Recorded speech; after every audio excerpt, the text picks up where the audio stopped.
questions after our last conversation with Nahida. Paimon was ready to ask her a million more questions, but didn't want to seem too pushy. Like, about these descenders. So, does that just mean people like you who come traveling to Teyvat from someplace else? And as for your sister... so many questions. Let's go find Nahida and see what else we can find out.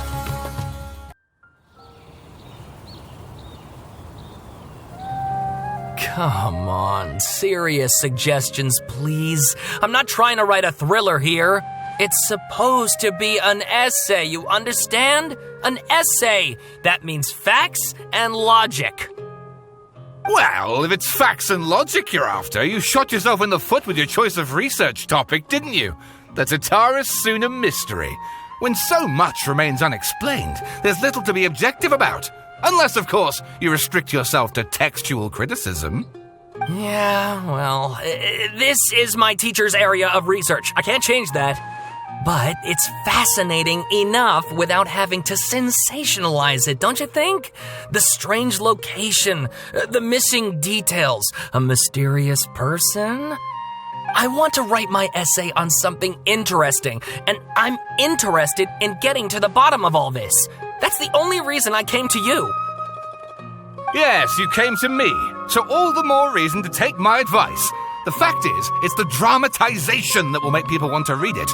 There's no getting around that. Okay, but...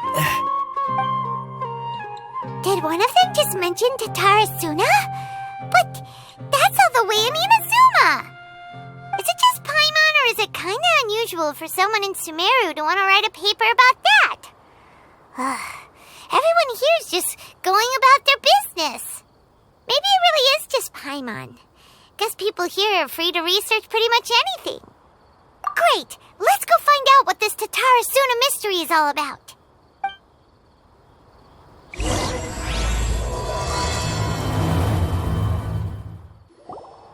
Alright, I guess I'll go with my textual criticism and your editorial direction for the first draft. I have a feeling that the missing Kabukimono will end up being the main focus of this paper. Ugh, if only we knew where to find that traveler. From what they say about him, this seems like the kind of thing he'd know about. Oh, you're the traveler, you say? Hey, what's with that face? Don't believe us? No, of course I believe you. Actually, I first heard about your great exploits when I was still in Inazuma. This is my first time coming face to face with you and your mysterious silver-haired companion. I couldn't believe my luck, and out of force of habit, I started, examining the evidence. Sorry. Oh, Sawada, for the love of... Sorry, we don't get out much, so our social skills are kinda lacking. Traveler, I hear you've helped many people a great deal and been to many places. Would you be able to tell us about Tatarasuna? Actually, we don't know much about that place either. In fact, we only came over here because we heard you talking about it and wanted to learn more. I see. My teacher chose this area of research as a personal challenge. He said it's difficult to get into because even Inazumans don't know much about Tatarasuna's past. But who'd have thought that... If you don't mind, I'd love to show you all my outline for the book I'm writing about Tatarasuna. Hold on, Sawada. Don't you think that's a bit of a deep dive or a first read? Well, fair point.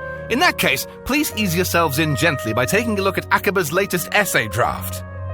Let me give you some background. This all started with the discovery of some records in Tatarasuna. The writings mentioned someone by the name of Mikoshi Nagamasa, who crafted a fine blade. But in the end, he threw it into a fire to destroy it and killed his servant Katsuragi. Why? Well, no one knows. Apart from the swordmaker, his servant, and the one who wrote this all down, the records also mention a Kabukimono. This seems to be an Inazuman word for an eccentric stranger, someone who dresses funny or acts in an unusual way. That's right. Akaba's teacher has spent quite some time researching these events on the ground. This Kabukimono lived in Tatarasuna for a while before disappearing without a trace. And shortly afterwards, as Akaba mentioned, things got pretty ugly. So first this strange person goes missing, then a murder happens? Seems kinda fishy to Paimon. Yes, my thoughts exactly. So I helped out too. I asked everyone I could think of if they knew anything about what happened back then. And wow! Did I get lucky! Stop shouting! This part's important. I just wanted to make it stand out. It just so happens that a friend of mine works at the Government Records Office. He looked into it for me, and I can now confirm that all the aforementioned individuals did, in fact, live in Inazuma over 400 years ago. Even back then, Tatarasuna was already at the center of Inazuma's smelting industry. The man in charge was a government official named Niwa. Curiously enough, it seems like he went missing too. Wait, so there are 2 missing people in this story now? That's right! What's more, Niwa is a name with a lot of history to it. Have you ever heard of the great swordsmith clans of Inazuma? Oh, the swordsmiths? Yeah, like Ishin art and so on? Wow, yes. You really know your stuff. That makes things easier. So basically, this Niwa was a distant relative of the Kaidahara clan, the last practitioners of Ishin art. Something then seems to have happened in the Kaidahara clan, leading to their downfall. I don't know the details, but taken in light of everything else going on around that time, it makes you wonder whether it's all connected somehow. The Kaidahara clan? Sawada, you left out the biggest detail of all. Oh, yes, of course. How could I forget? Brace your minds, ladies and gents, for they are about to be blown. Or maybe you won't believe your ears. I wouldn't blame you, of course, because in all my years as a writer, this is by far the most. Get to the point, for Pete's sake.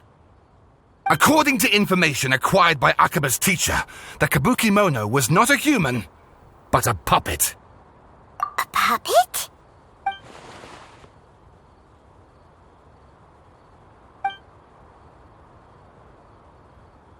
Aha! Judging by the looks on your faces, you do know something after all.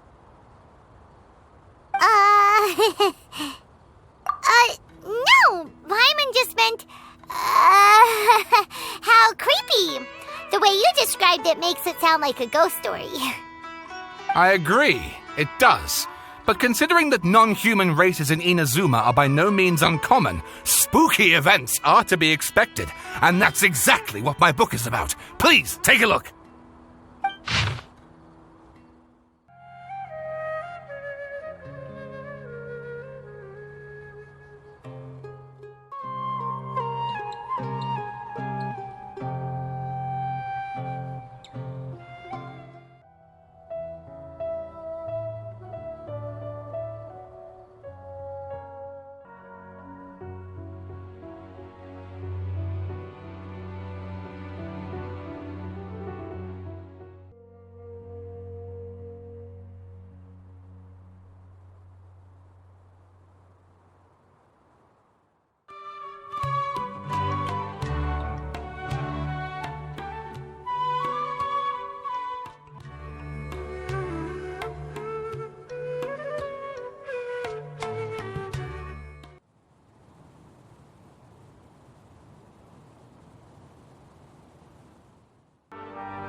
Oh, and please read my essay draft as well.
Sawada was encouraging me to follow his more creative approach, but I think essays should be grounded in facts.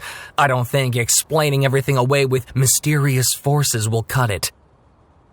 Oh, how about if I plug the holes in Sawada's narrative with political intrigue? Like, I could put a turf war between rival factions at the center of the whole series of events. Wait, you're allowed to just make stuff up? Pretty sure you've gone from essay to guessay there. Akaba, look. Your teacher has researched this extensively. I've reached out to everyone I could think of. Whatever information we have now is all that there is to know. This is as much detail as you're ever going to get.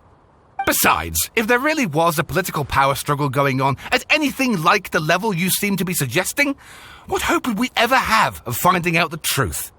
Good point. Okay, back to the drawing board, I guess. Give me some time. I need to find a new angle on this. We have some other stuff to do, so we'll have to say goodbye for now. Good luck with your essay. All right, thank you. If you find out any more info about all this, please do let me know. Thanks so much.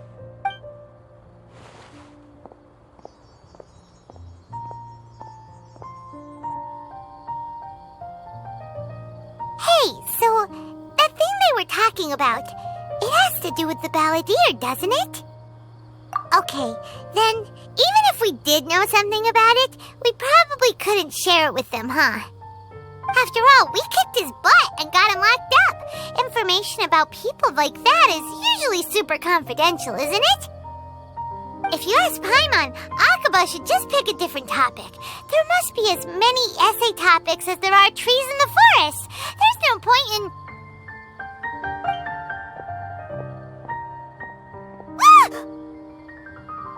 Hey, did you see that? He literally just went by, over there. It looked like... the balladeer! No, it can't have been. He got locked up. Oh, quick, let's catch up and see.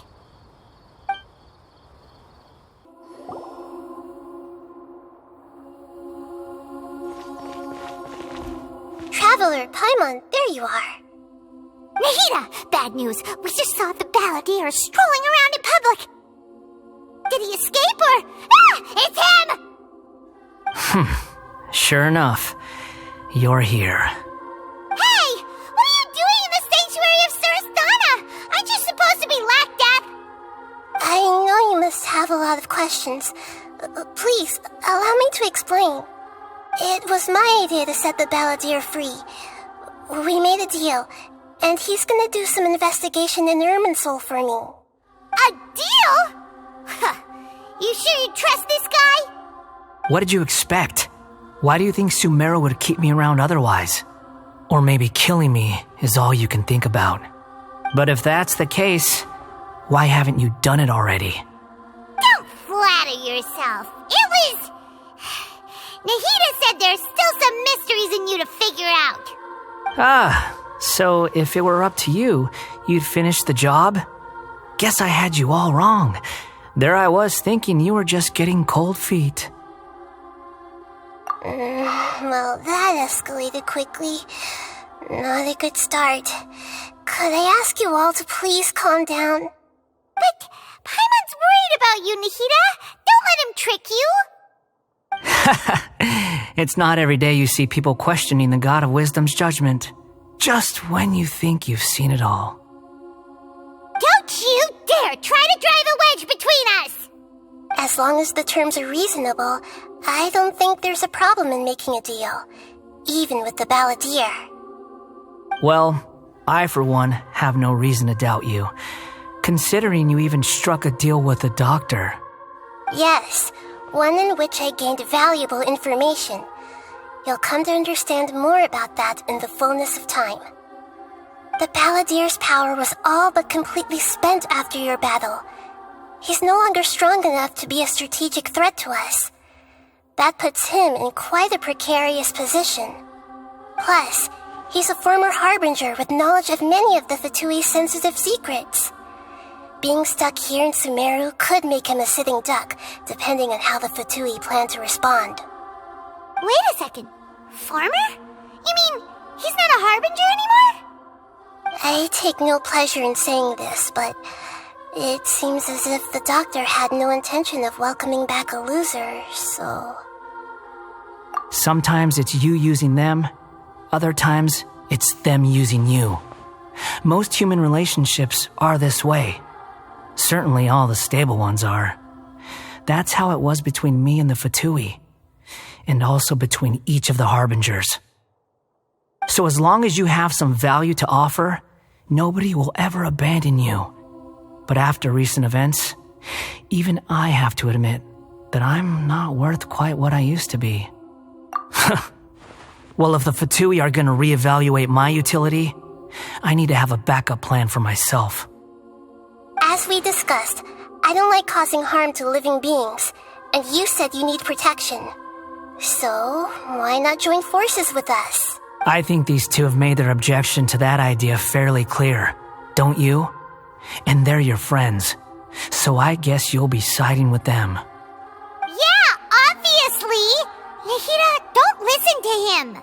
Then let's put that discussion to the side for now. We still have time. Today can be a trial run. Where we go from here will depend on how well we manage to cooperate today. All right, then I'll do what we agreed. Good. Go now, and keep in touch. Nahida, are you serious about this? Yes. I have my reasons for this decision. In fact, I'm largely doing it for your benefit. Yes. As I told you once before, there's information about your twin in Irminsul. Oh, yeah. Actually, that's the whole reason we came to see you today. So, you have an update on that? Mm-hmm. You may remember me mentioning that the Fatui had not included your twin's details in the Descender category. This is an extremely important point. It's possible that the Fatui have other information that even I don't know about. And since the Balladeer used to be one of them, he'll be better acquainted with this information than I am. He was granted the power to connect with Irminsul when he almost became the god of a new era. Even though he no longer has the Gnosis, some traces of its power remain in him. He can still connect. The amount of information in Irminsul is vast beyond description. Sifting through all of it without knowing what to look for would take too long, even for me. So I asked the Balladeer to search in Irminsul for any information about the Descenders. He's more familiar with this kind of information and should be able to find it more quickly. Exactly! Or what if... Paimon just doesn't trust him! He's treated us as enemies every time we've run into him! I understand. But sometimes, everything is dictated by which side you're on. How things will go in the future depends on what information he brings back. And Traveler, I know what your heart desires most of all. Our minds have connected several times before. There is a corner of your heart reserved for an intense longing, a feeling of being all alone in the dark. As Sumeru's deity, it is my responsibility to be on guard against the Balladeer. But as someone who counts you as a friend, I want to do something for you. If this deal with the Balladeer can give you the answers you've been longing to find, then it's worth it. It's my pleasure, really. You're Sumeru's hero. You've more than earned it. Paimon's still worried about this idea. Is there anything we can do to help? I was going to contact you about that, but then you suddenly showed up on your own accord. Seems like we have a telepathic connection. In fact, I was going to ask you to supervise the Balladeer on my behalf while he carries out the task I assigned. Even though he only has a fraction of his full power left, that's still a fraction of a former Harbinger. If you could accompany him, it would put my mind at ease. Of course, I'll be there to help guide you through Irminsul from the outside. Great, thank you. Prepare yourselves. I'm going to transport you into Irminsul. Wow, it looks pretty different here compared to last time. The colors are gentler. Guess that must be because Sumeru's at peace now. Look at that. Hot on my heels. You know, you didn't have to cut your catch-up short just to keep me company. Oh, but I guess you panicked when you realized that I might enter Ermin's soul ahead of you. Shut your beak, jailbird! No way a prisoner gets to be so smug! I understand that prisoners have to put up with harassment from the guards, but right now, I'm on temporary release, so maybe you should think about backing off a little. Sounds like a successful rendezvous. I need to be quite clear about something. In a few moments, you'll be entering into the innermost region of Ermin's soul. It is an environment like no other, and the most important place in all of Sumeru. Unlike anywhere else, Ermin's soul's inner region consists exclusively of torrents of information. You must put aside your differences and be extremely careful as you navigate your way through. I know there are many grievances between you on both sides, but it is essential that you remain calm after entry. This is as much for your own safety as anything else. Fine, let's call it truce, but only until this mission's over. Let's cut each other a little slack, shall we? We are going to be traveling together after all. Per my agreement with Lesser Lord Kusanali, I'll be at the front.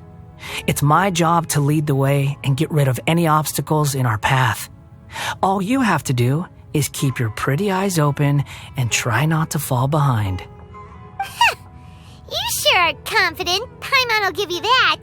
You make it sound like you're even more experienced at adventuring than us. If there are no further objections, I suggest we get going. Or did you need some time to mentally prepare yourselves? Ew! Ugh, the snark on this guy, it's unbearable. We can start now.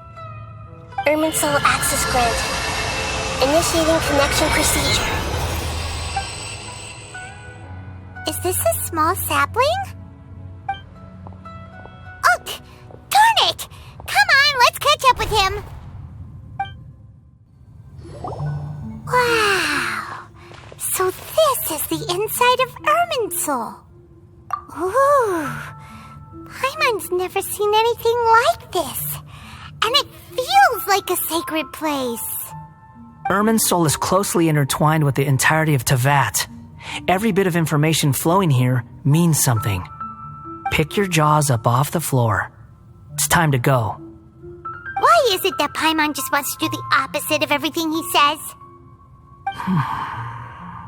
Lesser Lord Kusanali, we will now proceed to the heart of Ermin's soul. Can you still sense where the heart of Ermin's soul is? Yes. Permission to begin searching for information there? Permission granted. Go ahead. Let's go. Stay close. Don't go running off. Hey, so, say we did go running off in here. What would happen? What are you smirking at? I was just imagining the look on your travel companion's face if you went and got lost. Anything's possible in here. You can't rule anything out.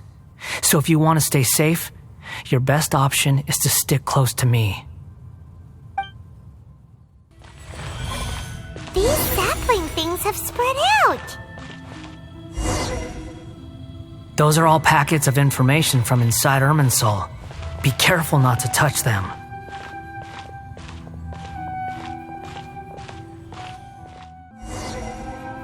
It looks the same in every direction.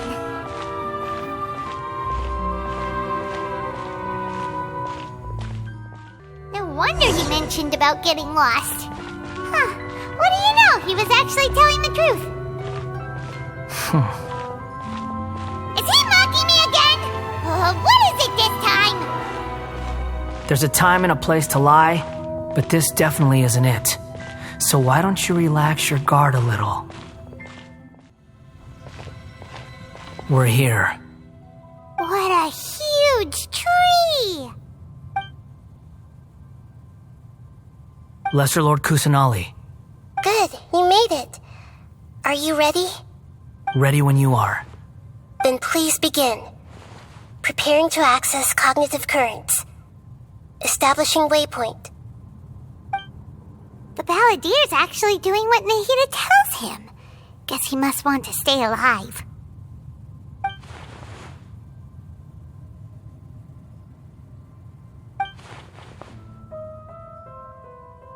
The rest is up to you. If you discover anything at all, make sure to share it with us. Will do.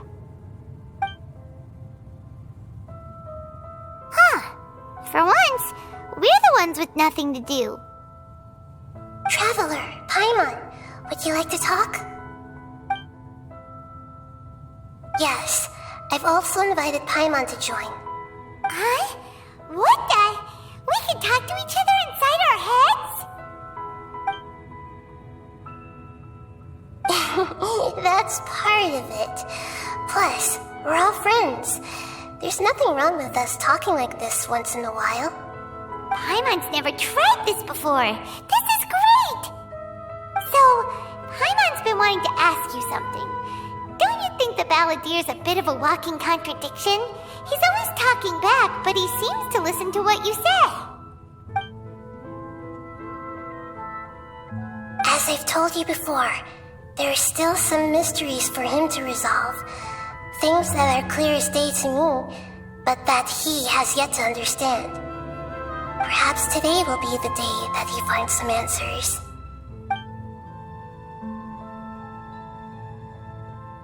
Well done. Smart and attentive as always.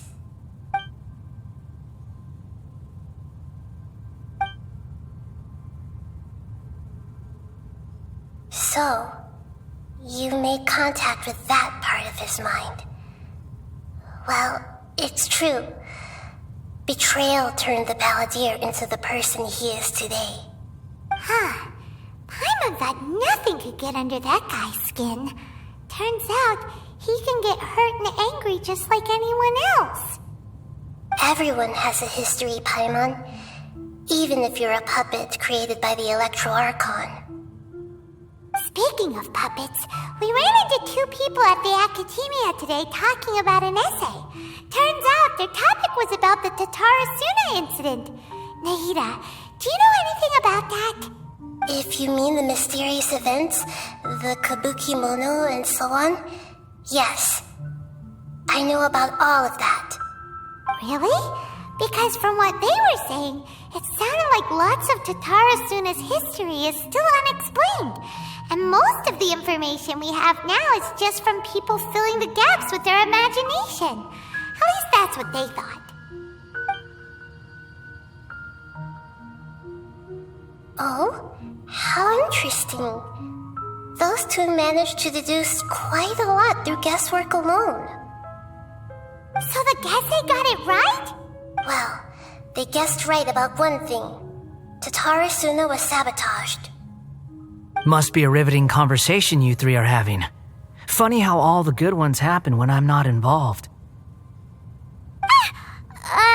What makes you think we're talking to each other? Don't insult me. You're having a private conversation without me. Obviously, I must be the topic of said conversation. Of course you do. You can't have your prisoner knowing too much. So, have you found anything yet? Still looking. Don't get your hopes up, though. You and your twin come from outside this world. It wouldn't surprise me if there was nothing on either of you in Irminsul at all. Wait! How did you know about that? Did Nahida tell you? It's not like we've never met before. And anyway, you're world famous. It'd be more surprising if I didn't know a few things about you. Right now, we have to keep the peace. I'm not interested in creating more misery for myself, and making cordial conversation is something I can manage. Huh? Wait.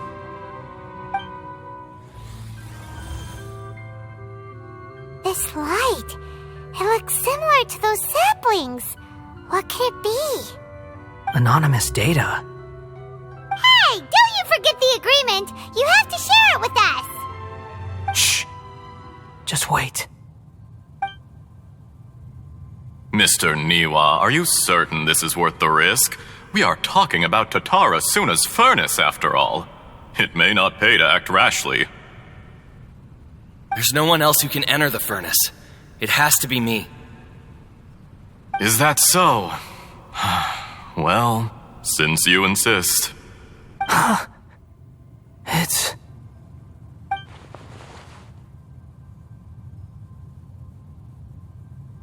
Whoa!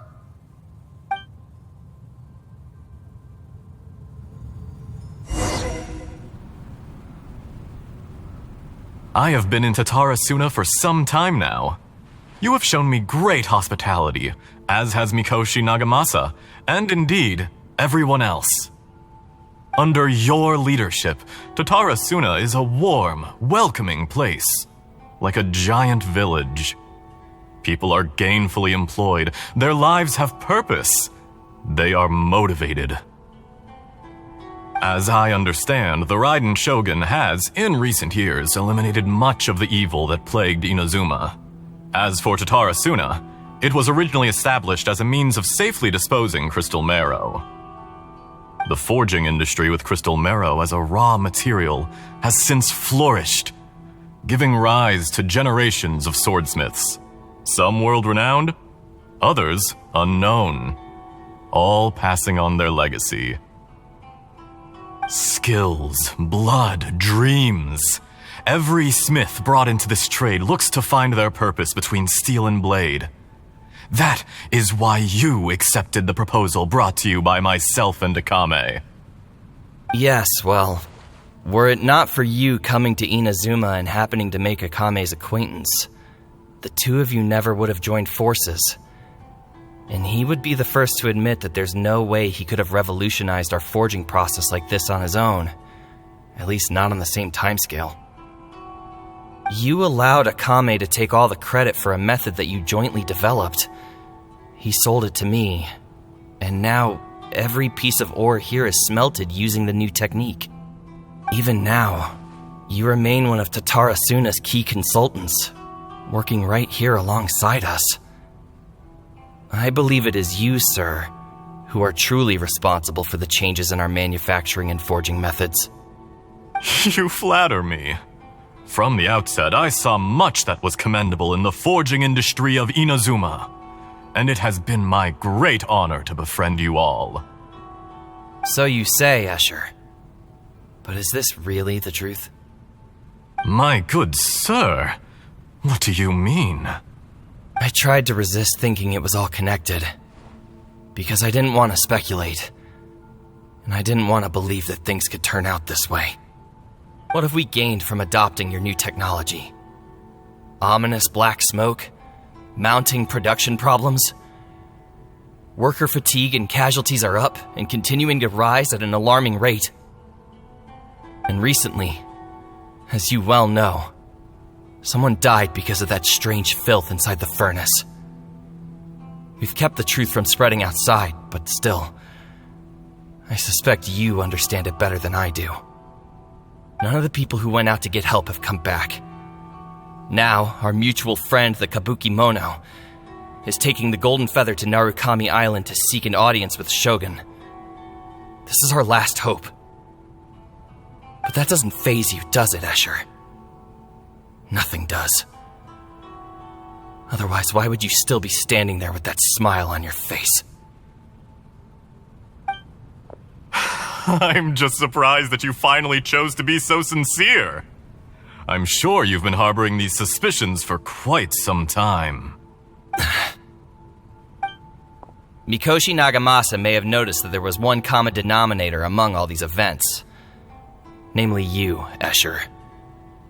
But Mr. Mikoshi is more cautious than I.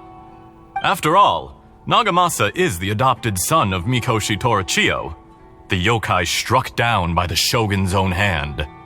If he truly seeks to redeem his family's honor, an abundance of caution is well advised. You're well informed on the subtleties of his situation for a mechanic all the way from Fontaine. Are you sure you're not a little overqualified? Why, Mr. Niwa, are you suggesting I find a job as a diplomat? Sadly, I am so very attached to my craft. Enough, Escher. I'm here because an evil force is raging inside the furnace. And someone needs to take your new device inside the high-risk zone so we can absorb it and put an end to the problem. I'm in charge here. And I'm about to take some responsibility and head inside. Probably to my death. But what about you? What are you still doing here? Judging from the look in your eyes, you don't seem to trust me. Drop the act! We're past that now. Whoever you are, it looks like your plan to destroy Tatarasuna has worked. I just want to know what you're still doing here. What's left? Don't you have all your answers by now? Honestly, I'm just waiting for the right moment.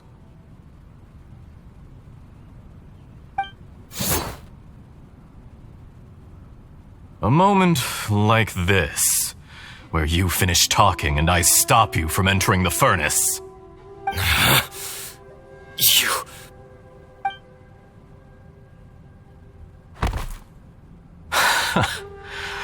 You're a little smarter than I initially gave you credit for. I thought I'd disguised myself exceptionally well, at least for the first few days. But to my surprise, you had your people look into my background right from the start.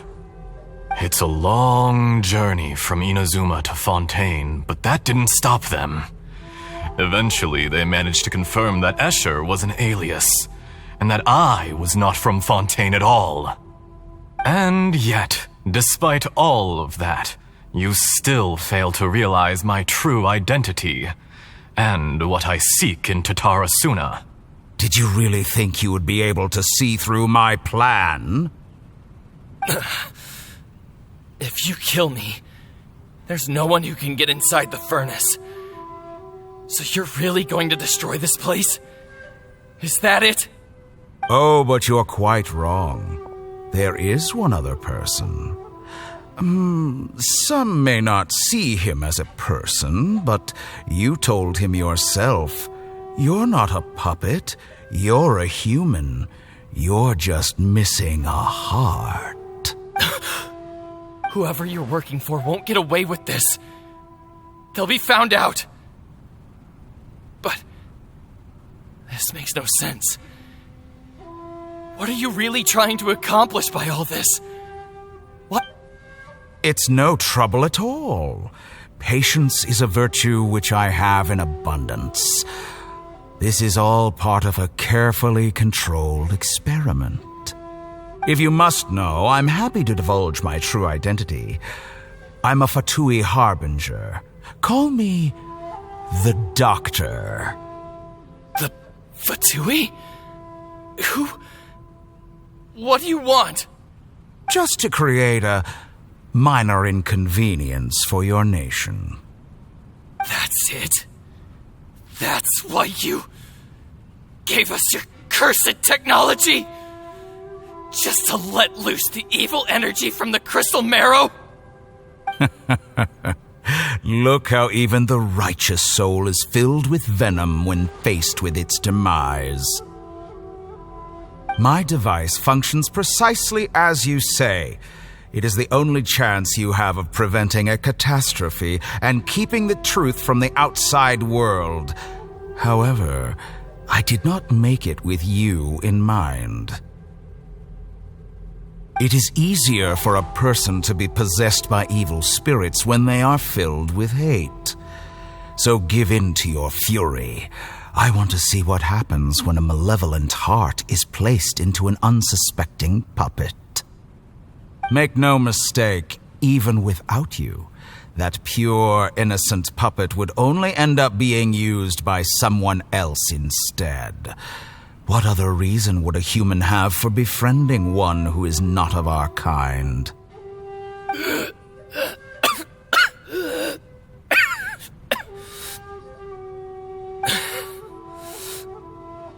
If you give him my heart, tell him that both Nagamasa and I see him as one of us. He has nothing to prove to anyone. Because not everyone just wants to use other people. The only ones who think like that are people like you. What a beautiful way to see the world. It almost makes me feel a little guilty. Then out of respect for you, I shall redefine myself. Think of me as a monster or a demon, if you wish. At least this way your death is not a consequence of your own folly turning you into an easy target. You simply lost to something more powerful than you could ever hope to defeat. I say, Mr. Niwa, let's see what happens. Will your puppet friend become a human? No, that will prove quite impossible. Mr. Niwa? Already dead. What a pity.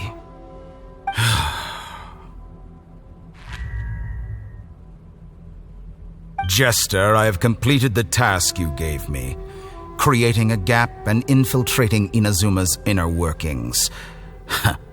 What fun it was. I'd like to introduce a puppet to you. If he proves useful, let's make him our newest comrade. And if not, let's turn him to dust.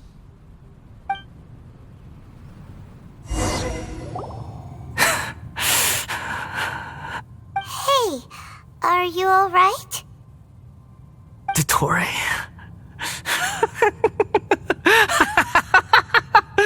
Dottore!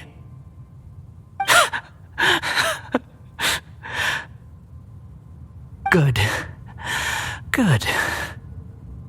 Was that the doctor? Did he turn into a mechanic from Fontaine? But why did we see things from his perspective? When I touched the doctor to confirm whether he'd eliminated all his segments, I read this memory in his mind. You have to admit, it must be the truth. Maybe so, but it means nothing. Does it? But this memory shows that Niwa didn't betray you. He never meant for you to be the one to take the device into the furnace. You know very well what that means. Even more so than I.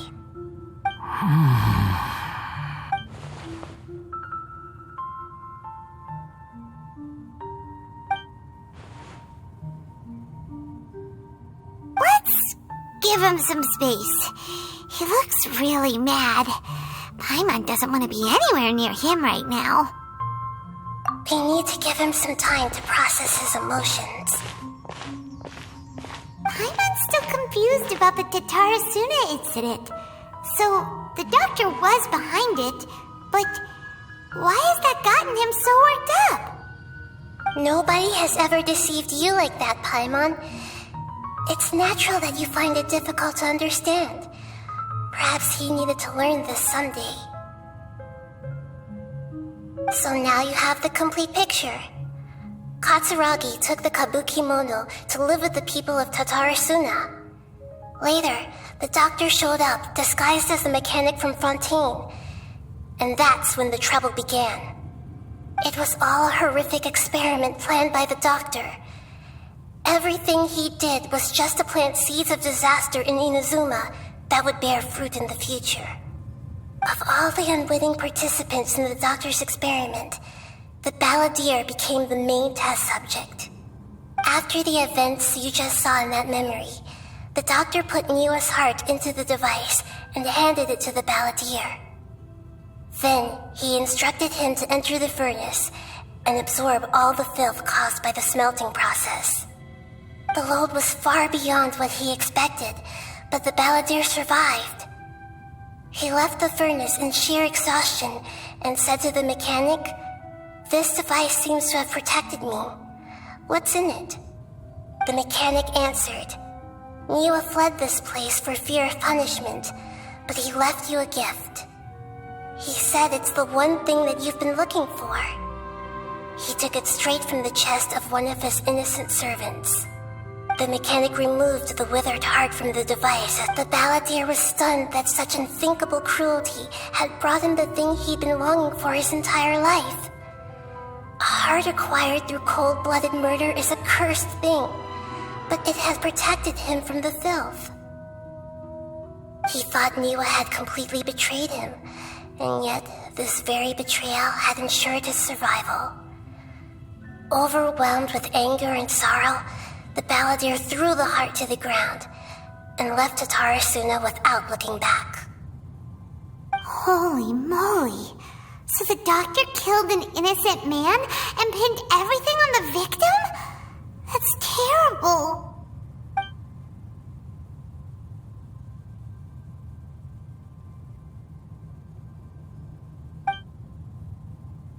Yes.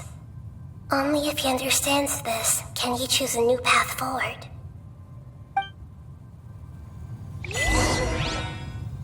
Dottore, you brazen-faced... Niwa didn't run from justice. You killed him.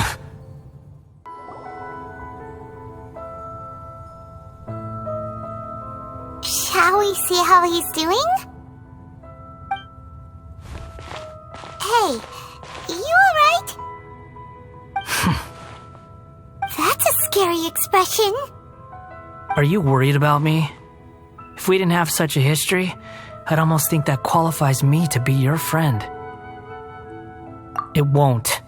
I'll keep my end of the deal. Hey, are you investigating the stuff we want to know about? That's why we're here. But unfortunately, there's no information about the Descenders in Irminsul. Even if you can't find anything, that seems to confirm it. Irminsul does not keep records on the Descenders. Anyone who comes from beyond this world is not counted as part of Tevat. Oh, does that mean we have to leave empty-handed? Don't thank me just yet. You look really upset. Well, since Irminsul was a dead end, I guess I can share some other info that might interest you. Huh? About what? The reason why there are records about your sister in Irminsul. It might have something to do with Conria. Apparently, Conria was her first destination when she arrived in this world. Plus, she only came to this world because the heavens responded to the summoning. The heavens responded? The jester told me this himself. You can take his word on this. He was a royal mage in Conria, and lived with your sister for a time. I don't know the details. It's up to you whether you want to believe me. All I can say is, I wouldn't lie to you about this. Did you get all that, Lesser Lord Kusanali? Yes. Astonishing news. Does this info count towards my mission? It wasn't from Irminsul, but was it valuable? Very valuable. Good. In that case, I'll take some time for myself now. Huh? What have you done? Lesser Lord Kusanali was right. My power's all but completely spent. Even if I use all of the divine power left in me, I can't sustain this shield for very long. I shared a secret with you, and now you owe me. So in return, I'd like you to answer a question for me. Give me your hand.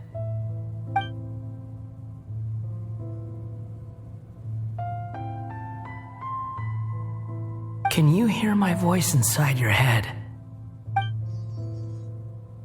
No, I can't do anything like that anymore. At most, all I can do is exchange a few words with you. So tell me, in this world, is it possible to change the past? Done. Huh? What happened? Paimon only saw you hold hands for a second. Nothing. I was just thanking him for helping me.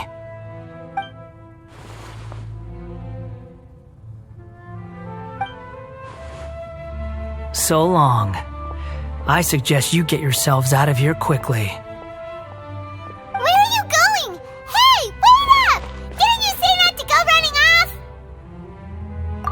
reaction time, but I don't think we'll be seeing each other again. From this day forth, the names Balladeer and Kabukimono will cease to exist. Those who died in Tatarasuna because of me deserve another chance at life. Hey! Balladeer! Don't do anything stupid! You know, I never did like insects. Hordes of the puny things swarming together can be a real nuisance. And I enjoy nothing more than to stamp them out like the pests they are. But if a colony of harmless ants isn't threatening anyone, I guess they deserve to be left alone. Luckily, everything can be set right. It's time to solve this once and for all. Balladeer! Balladeer! Uh-oh, he disappeared. Come on, we gotta find him somehow.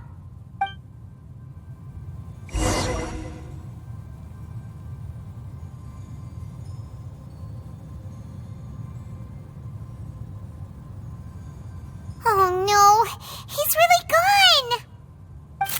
Oh, can you hear me? Nahida!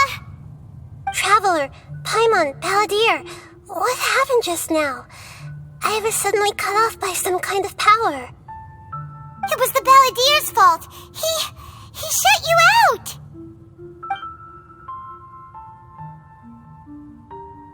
I didn't think he'd be capable of something like that with so little power left. Did he keep some of his power hidden when he was defeated? Or did he achieve something beyond his abilities, and it took everything he had? Where the heck did he go? Ugh, it's all our fault. We were supposed to keep an eye on him. So Don't be. It's not your fault. Please, let me handle this from here, even though I'm not sure I can solve it. We're running out of time. Follow my lead and get out of Irminsul as soon as possible.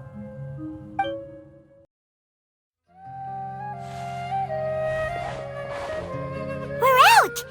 And we're at, an inn or something? This is an emergency. I'll have to ask you to stay here for now. Everything's arranged, and nobody will disturb you. I'm sorry, but this isn't something I need your help with. Leave this one to me. An emergency? How bad is it? Nahida, will you be okay? Don't worry. If my assessment is correct, though there may be some minor disturbances, it won't lead to a disaster. Please rest and recover your strength here until I say it's safe. Her voice has gone. Paimon can't shake the feeling that something really big has happened. What do you think the Balladeer meant? And why did he suddenly grab onto you before?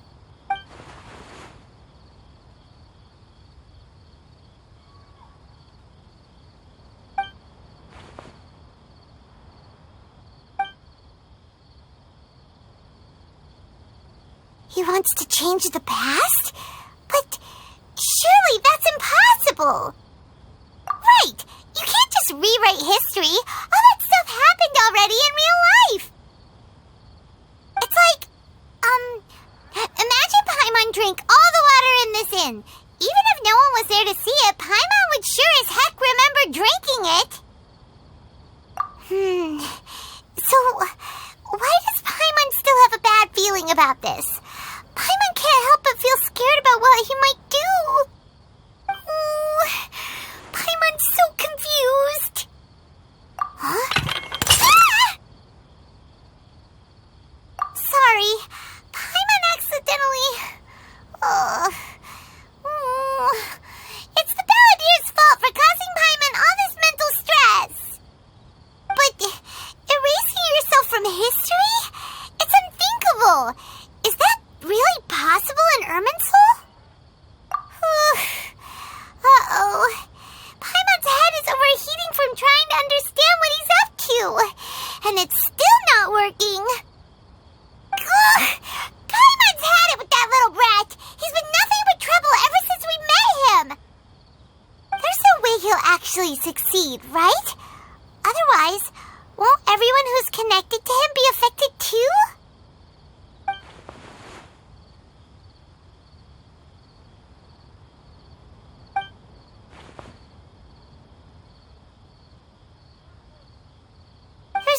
we can do about it at this point. Hey, have you got any ideas on what we should do next? Seems like now there's nothing left for us to do but to go to sleep. But Paimon's still so worried. Paimon won't be able to sleep a wink tonight. So, how about, we list all our favorite foods to take our mind off things? Heck, if that doesn't work, Paimon's probably gonna collapse of anxiety here. Alright, Paimon will start. First dish. Munstack grilled fish. Oh, and chicken mushroom skewers. Tea break pancakes. Cream stew. Sauteed matsutake. And Dragon chili chicken. Almond tofu. Satisfying salad.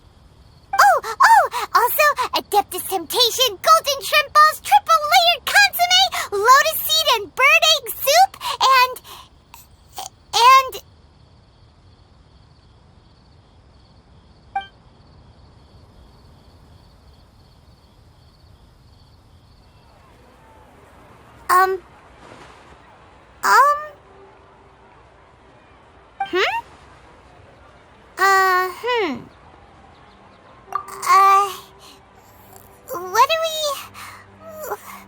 What was Paimon supposed to be doing just now?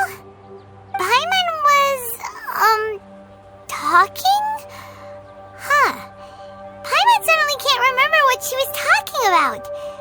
What was it again? The balladeer? Is that a food too? Huh. Weird name, though.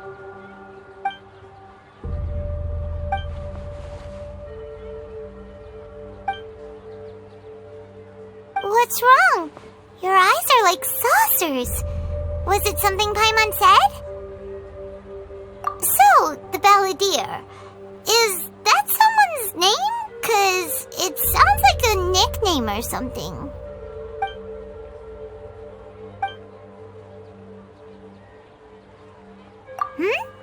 Okay, sure. Where are we going? Huh? Fine by Paimon, but is everything okay? You're acting like this is an emergency.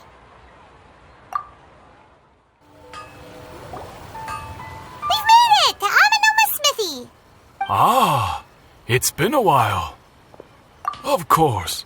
Go ahead. Oh.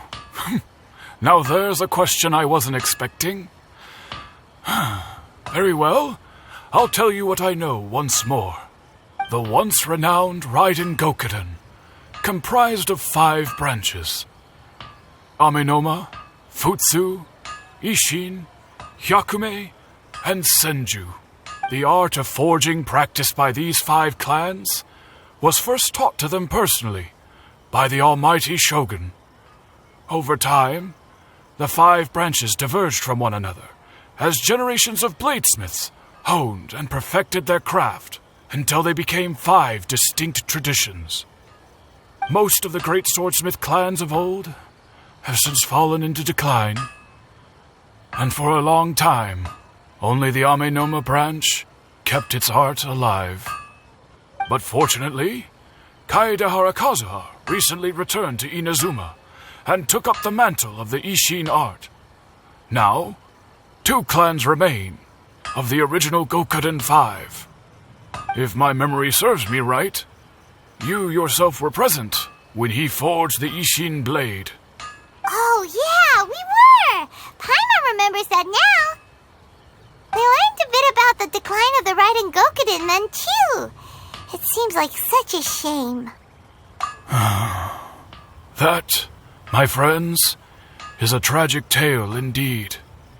In fact, this was not made known to me for most of my life. All these years, I knew of those great clans' demise, but never the cause. Only recently, when the question was on my mind, did I ask Kaedehara Kazuha about this. He told me that, as we are both heirs to a branch of the Raiden Gokuden, it was right that I should know the truth. There is no harm in telling you, but I must warn you. It is a dark and sorrowful tale. the Raiden Gokuden were the targets of a murderous rampage by a vengeful bladesmith. Vengeful? Why? 400 years ago, so I'm told, there was a catastrophic malfunction in Tatarasuna's furnace. One brave swordsmith heard the commotion and chose not to flee, but he rushed to the scene, hoping to prevent a disaster. Tatarasuna was home to a state-of-the-art forging and smelting operation in that day, and overseeing it was the armory officer. His surname was Niwa, though he had family ties to the Kaedehara clan. Knowing that they had just one chance to save countless lives, Mr. Niwa and the swordsmith leaped together into the furnace. The furnace quickly stabilized, but neither of them made it out. The smith's death, though heroic, dealt a devastating blow to his family's fortunes. His orphan son was left to fend for himself and grew up deeply resentful at the world. In his heart, the whole of Inazuma was culpable in his tragedy. He hated the almighty shogun for her apparent indifference towards his father's death, and he hated everyone who had done nothing to try and save him. Powerless and destitute, the only legacy he had to pass on to his children was his hatred. Generation after generation bore this grudge, living in utter misery. Alas, if only the story could have ended there. But 100 years ago, the then head of this family reached the end of his wits. He could bear their fate no longer, and yet he could do nothing to change it. Finally, he made a drastic decision to take revenge on the Raiden Gokuden. In doing so, he sought to vent his pent-up anger and shake the very foundations of Inazuma's forging industry. In his fury, he murdered indiscriminately, killing even bladesmiths from the Hyakume clan which he belonged to. His goal was absolute, the devastation of all of the Raiden Gokuden. But when he came to the Kaedehara and Kamisato clans, his killing spree came to an abrupt end. He failed to catch them unawares. They fought back fiercely, and they did not spare his life. That is why the Kaedehara clan and their Ishin art survived that day. I suppose they were the lucky ones, under the dire circumstances.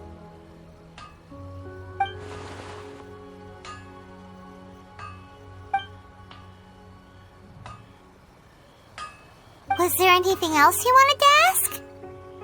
Kazuha? Why, yes. Just yesterday, in fact. We spoke for a while over some tea. He seemed well.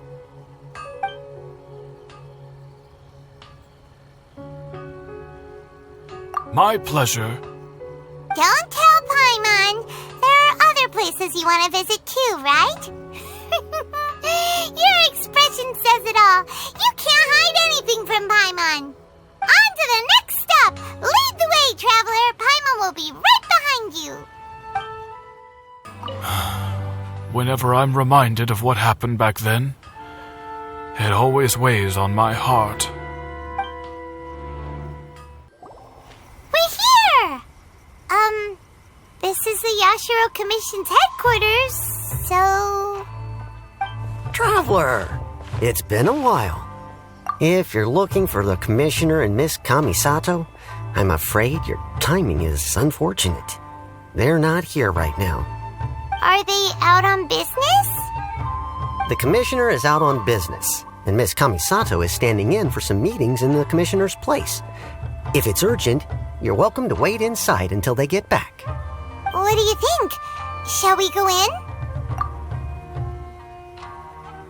If it were anyone else, I couldn't allow it. But seeing as you're so close with the Commissioner and Miss Kamisato, I think it should be okay. We'll be heading in then. Thanks!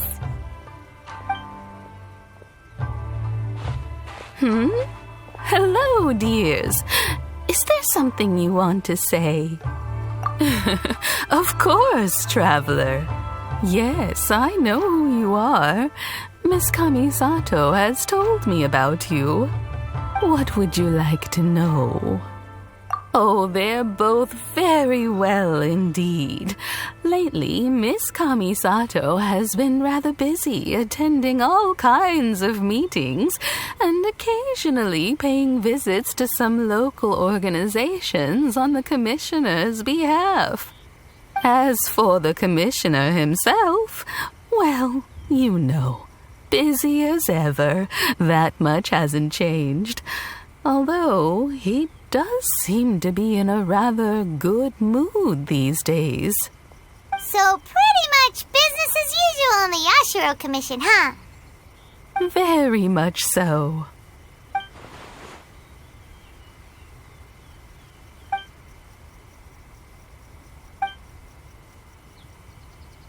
Well, got any more questions?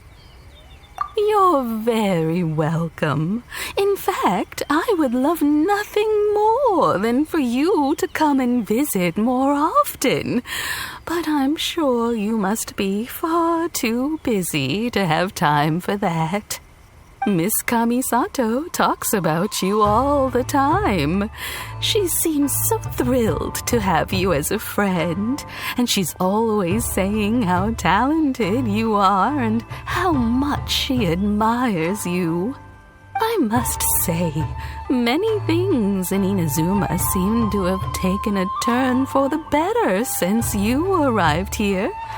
So you're not just Miss Kamisato's knight in shining armor, you know. You're a hero to us all. I mean it. Whenever the commissioner dines at home, Toma always joins him. I always find myself at my most relaxed when I'm serving the two of them and listening to them chat away. The commissioner has such a busy schedule that he doesn't always have the chance to take his meals at home. But given the opportunity, he always prefers to dine here. They say it's because Toma's a much better chef than most. Oh, the commissioner is so fond of home comforts. They get to talking about you sometimes, too, you know. Always with a very fond tone. The way one would talk about dear old friends around whom one can truly be themselves. Miss Kamisato occasionally joins them as well. Whenever the whole family gets together and they start talking about people they've met and experiences they've had, you always get a mention. It's been many years now since the late Mr. and Mrs. Kamisato passed away. Much has happened in the Kamisato clan in that time. As someone who is old and gray enough to have watched their son and daughter grow up, it makes me so happy to see them meet a dependable friend whose company they enjoy so much. So, in the future, if you ever do have the time, please know you are always very welcome at the Yashiro Commission headquarters. There will always be at least one old lady who would be delighted to have the pleasure of your company. Wonderful. Thank you. Paimon likes it here too. Also, you were saying something about the food here being really great. Paimon's itching to try it. We may just have to invite ourselves around for dinner sometime.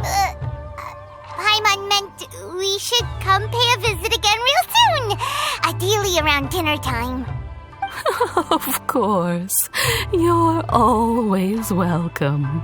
Alright, goodbye for now. Where are we going next? Great! Goodbye, ma'am! Don't worry, we'll see ourselves out. All right, then. Take care now. Hope to see you soon. Oh, are you two leaving already? Yep, everything's taken care of now. Don't worry. Very well. Safe travels. Goodbye. Well, here we are. But what are we looking for? Something or someone? Do my eyes deceive me, or is that the traveler in Paimon? Xavier, what are you doing here? I was in the general area, and now I'm in this specific area. There, that's me. So what about you two? We have some questions and thought you might be able to help. Certainly do. I've researched the furnace here in some depth. If there's anything you want to know, just ask away. Like the back of my hand. Make no mistake, I have been here a good many times before. Not only that, but I've met people in Inazuma whose families used to live in Tatarasuna years ago. They said it's all true, the history here. Oh, well, it's a long story, don't you know? The tale of Tatarasuna starts a long time ago. I'm told that its history is one of the most foremost forging and smelting operations in the nation, goes back around 1,000 years. Still, the furnace has had a couple of serious maintenance issues along the way. A couple? When exactly? One was just in the last few years, the other was several hundred years ago. A fun fact, I'm not the first Fontaine tech guy to come and work on it either. There was a guy back then too. They say he was a mechanic who consulted on a technology upgrade. It seems like the technological collaboration between our two nations goes back a long way. How about that? Hey, weren't you gonna ask Xavier something about Tatarasuna? Come on, ask already. Oh, I didn't realize you two were here for a history lesson. Me neither.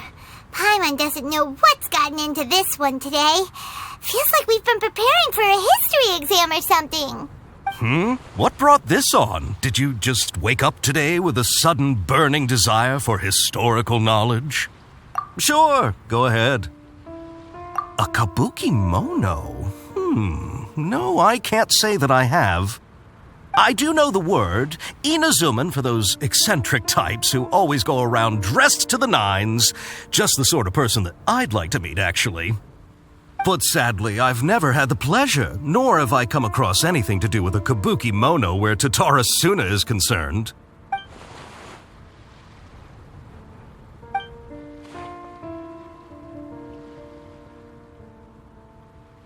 Of course! Don't mention it. Oh, we're leaving? Okay, bye, Xavier. Oh, you're most welcome. More than happy to help. Farewell. Looks like you got all the information you're looking for. Sure, but what's up with you today? Whatever it is, it seems like it's really troubling you. Keep your smile, Spinal Crocodile. No matter what happens, Paimon will always be there for you.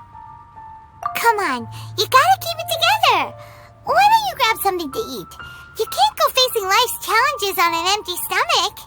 All right, let's head off and go meet Nahida.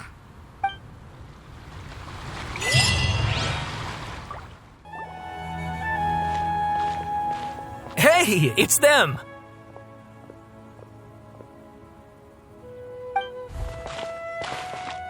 Akaba, Sawada, you're still here?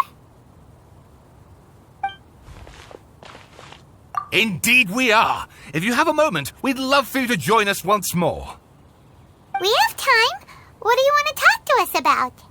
It's the same topic we discussed last time. Obviously. Still looking for more info about Tatarasuna, huh? Should we join them? Unfortunately, we haven't made any real progress. Huh? Oh, of course.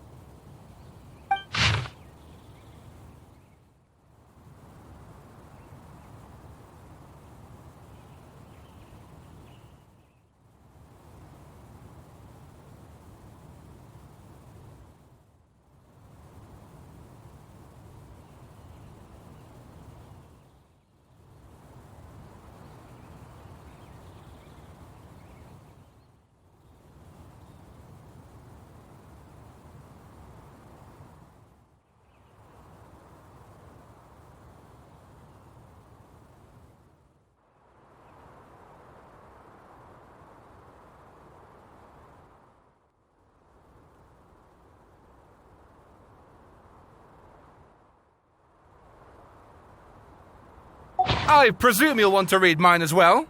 Here.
Well, what do you think?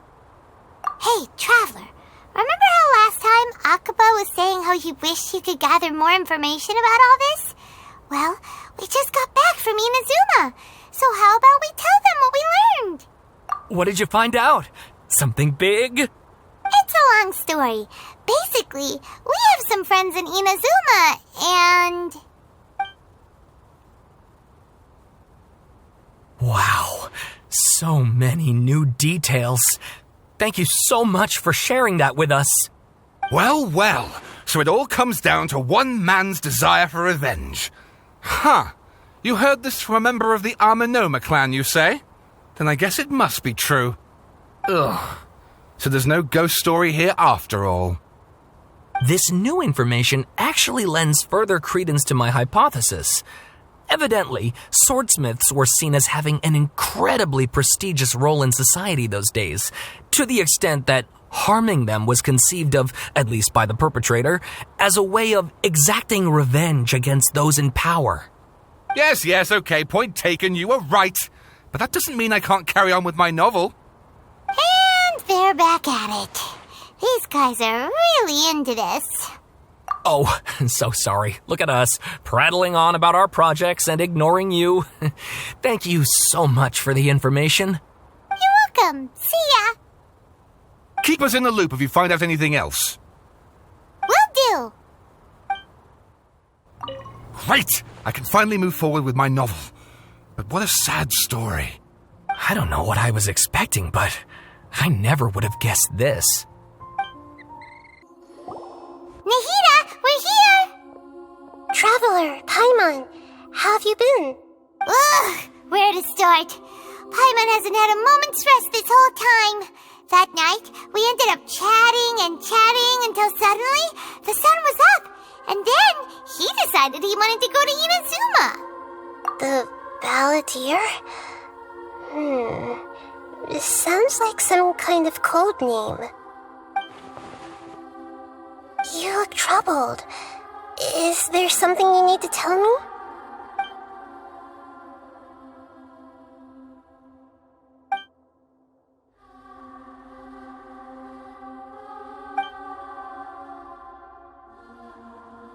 Traveler? Hey, what's wrong? You look so upset.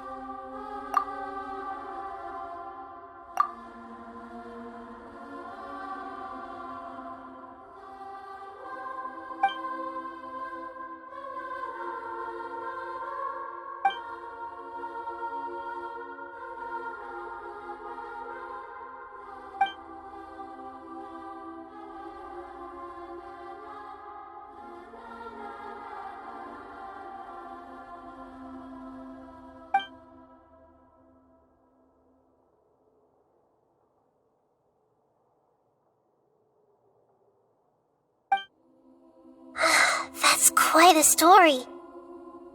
So, this puppet known as the Balladeer erased himself from Irminsul, hoping that he could change the past. But how was he even able to do that? As the Traveler said, he very nearly became Sumeru's deity. Admittedly, I remember it a little differently. I don't recall finding anyone inside the machine after we defeated it. Nevertheless, it does make sense. If someone were to successfully erase themselves from Irminsul, the world would change to reflect the new reality. So, you believe this person really existed, and we just don't remember him because he literally changed the world? Yes. Theoretically speaking, it is possible to do this. But I'm struggling to imagine the kind of person who would dare go through with it. The traveler comes from a world beyond to that. That's why there's no information about him in Irminsul, and it also explains why any changes to Irminsul wouldn't affect him. So if there's anyone in the world capable of retaining memories from a past that has been rewritten, it's you. It's quite incredible when you think about it. Paimon's having a hard time understanding this balladeer guy's motivations. Why did he do it? I can only make inferences based on the information we've been given. As for what kind of person he was, only you remember that.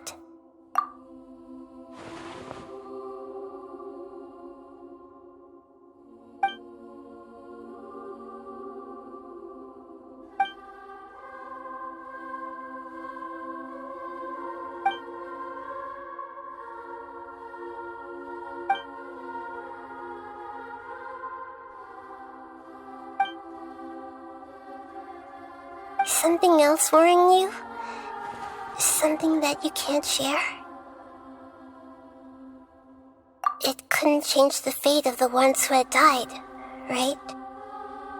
Once the balladeer realized he hadn't been betrayed after all, it must have completely changed his view of the people of Tatarasuna. Now he saw them as friends again. He couldn't keep hating humans after that, and if he thought there was a chance he could save his old friends, it would be hard not to try. The story makes sense, every part of it. The balladeer tried to achieve godhood with the doctor's help. He was unsuccessful, but retained the power to connect with Irminsul. That power then enabled him to change what was recorded in Irminsul and erase himself, even though he didn't have much strength left. Yeah, it does make sense, but it still ended in tragedy for his friends. It just feels so hopeless. He gave everything to do this, but it seems like he got nothing in return.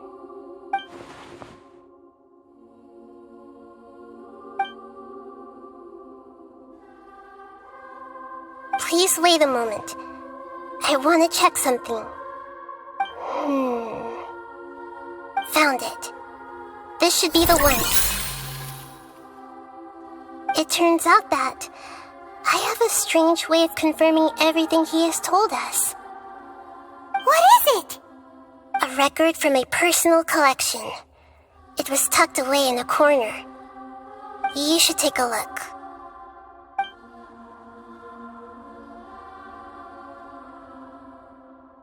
Is this a fairy tale?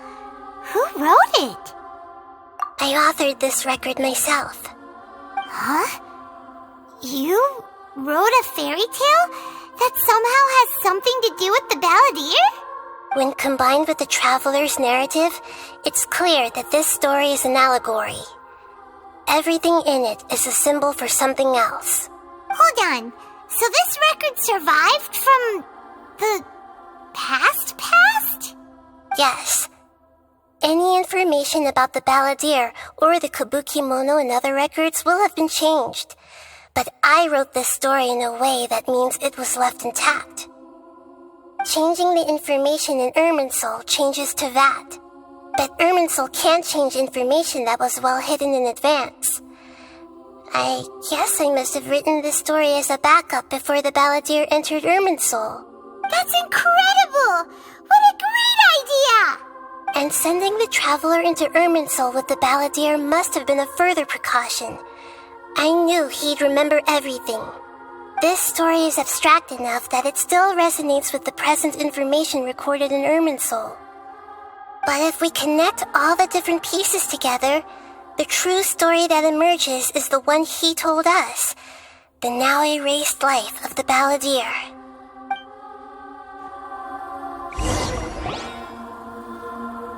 There was once a lone monster draped in fox fur. The monster found a family of foxes, joined them, and they became friends. Once in a while, the monster would take off its fox fur at night and lament to itself as it gazed at its reflection in the water. I am a monstrosity, yet they are too foolish to see it. I pity them. But the monster soon found solace when another came to live among the foxes who was not their kin. A kitten, carved from the wood of a white tree who had been abandoned by the humans. The kitten too wished to become a fox, but its tail was too slender and it could not grow a coat of richly colored fur. Yet when the other foxes saw this, they spoke words of comfort to the kitten. Even without a tail and fur like ours, you are still one of us. Furious at this happy resolution, the monster lit a fire on the mountain. The terrified animals panicked as the fire spread. The only way to extinguish the flames was to make a sacrifice. A gray fox stood up and addressed the monster. It said, "You are the cleverest among us. Surely you can help us find a way to solve this." The monster smiled, led the fox toward the fire, and murdered it. The gray fox's heart was turned into a beautiful drop of water, clear, spotless, and pure. The monster gave the heart of water to the kitten, telling him, "The foxes have decided. You are the one who must be sacrificed. Take this, quench the flames, and die for your fox kin." The fire was extinguished, but the kitten lived. It left that side of the mountain and found a little bird who had a broken wing.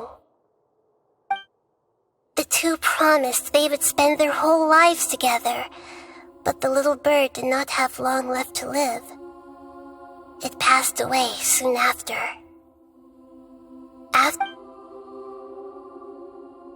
Never again would it cherish a single creature nor a single blade of grass that stood on that mountain. The kitten spent the nights wandering aimlessly, gnashing its teeth at the moon.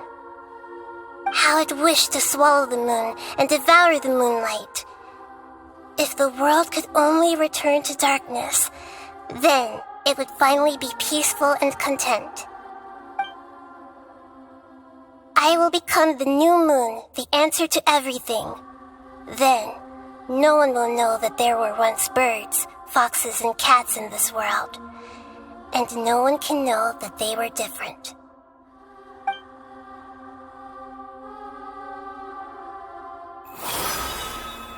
We solved it! I remember now. This is not just the balladeer's story. It is his very own memories. I made a backup so that it would be preserved no matter what happened. To become a god, he was experimented on and modified countless times. It was brutal torture, and the only reason he was able to survive is that he was a puppet. This memory was extracted from him by the scholars. Presumably, they kept it to have something to defend themselves with. Creating a deity was just the first step. Some of them wanted to be able to control it. That's why they backed up his memory for later use. I buried it deep inside one of my own dreams, and then hid it inside an allegorical story so that it wouldn't be altered. It's hard to believe that this person really existed, let alone that he tried to get rid of us on more than one occasion. Paimon has no memory of him at all. He completely vanished like a puff of smoke. The balladeer agreed to help me look for information about the Descenders, and although he was unsuccessful, he still helped you. Before he vanished, he confirmed an important detail, that Conria was where your twin first came into this world. We still don't know how the change to Irminsul will affect the senior ranks of the Fatui, but in all likelihood, they won't even remember their own harbinger. It sounds like Paimon wouldn't like this guy a whole lot if he was still around. But still, Paimon doesn't like the way it all ended that much better. This is why wisdom alone cannot answer all our questions. We look, we see, and we comprehend, but the question still troubles us. So the answer is not everything. People yearn to find the truth and then conquer the troubles they face. When you give someone the truth, you give them a chance to choose their own destiny. To others looking on, this may seem like a pointless endeavor, but for him, the chance to act on his desire to disappear must have meant a lot. Never forget that even when we walk beneath dark clouds along a road filled with suffering, the light of wisdom is always there, guiding us toward a better destination. And that is what you have been doing all along. Yeah, Nahita's right. Cheer up. How about we go get something to eat? We can pick up this heavy conversation again later. Good idea. Paimon, why don't you take him out for a walk to clear his head? You got it! Come on, Traveler! You need to get out of your head for a while. You'll feel much better after taking a walk. Let's go get a snack from one of the stalls in the Grand Bazaar! That'll be sure to lift our spirits. It must be really tough being the only one who remembers all that, but Paimon's always here to help cheer you up. There's a few things I'd like to look into. You should go take a walk and try to unwind.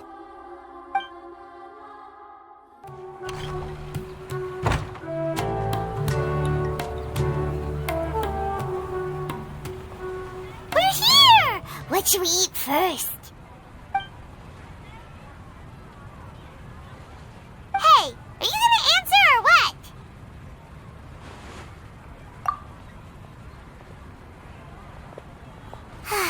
Alright, whatever you want. Well, Paimon will be right here when you figured stuff out. Then we can get something to eat.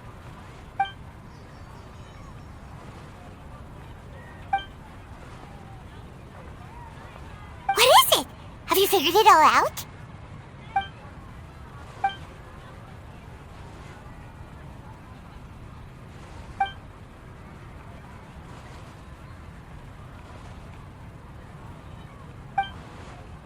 Why'd you jump up all of a sudden?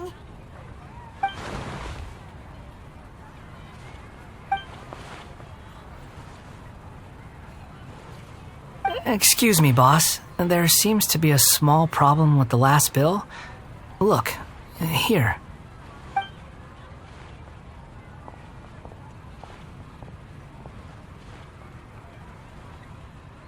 Hey! Hey, wait!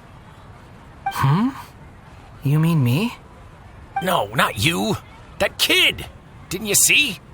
Little rascal grabbed my last 2 fresh Sunsettias and ran off. Look, if you're gonna help out here, you can't keep spacing out, okay? What is it? Work's too boring for you? Or has the big city got too many distractions?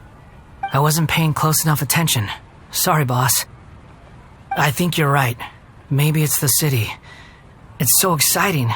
It can be hard to focus. Who's that guy? You know him or something? He's who? You're a strange one, kiddo. You say you don't want any money for helping out here, and then when I actually give you some work to do, you keep letting yourself get distracted. I don't want to take advantage, so I'm happy to pay you what I'd pay anyone else. But if you keep acting like this, pretty soon I won't be able to afford to. No, please. I mean it. You don't need to pay me anything. I'm just so thankful you agreed to take on an outsider like me. You're welcome, I guess. But I got bigger things to worry about. Look, we're all out of Sunsettias, and I promised the lady down the street I'd deliver a fruit bowl this evening. Leave it to me. I'll find some more. Just a moment. I'll be right back. Stop. I'm gonna level with you, kiddo. I've never met a worker who said they didn't want a wage before. And at first, I got greedy. Couldn't believe my luck. But I figured you'd start asking for something in return eventually. You don't want money. You don't take days off. And in your free time, all I see you do is wander around, taking in the sights. Are you a drifter or something? That's right, I am. We can talk more about that later. First, let me get those fruits you needed. Sunsetius, was it? I'll be right back. Hey, what do we do now? Okay, stay out of sight. Don't let him see you.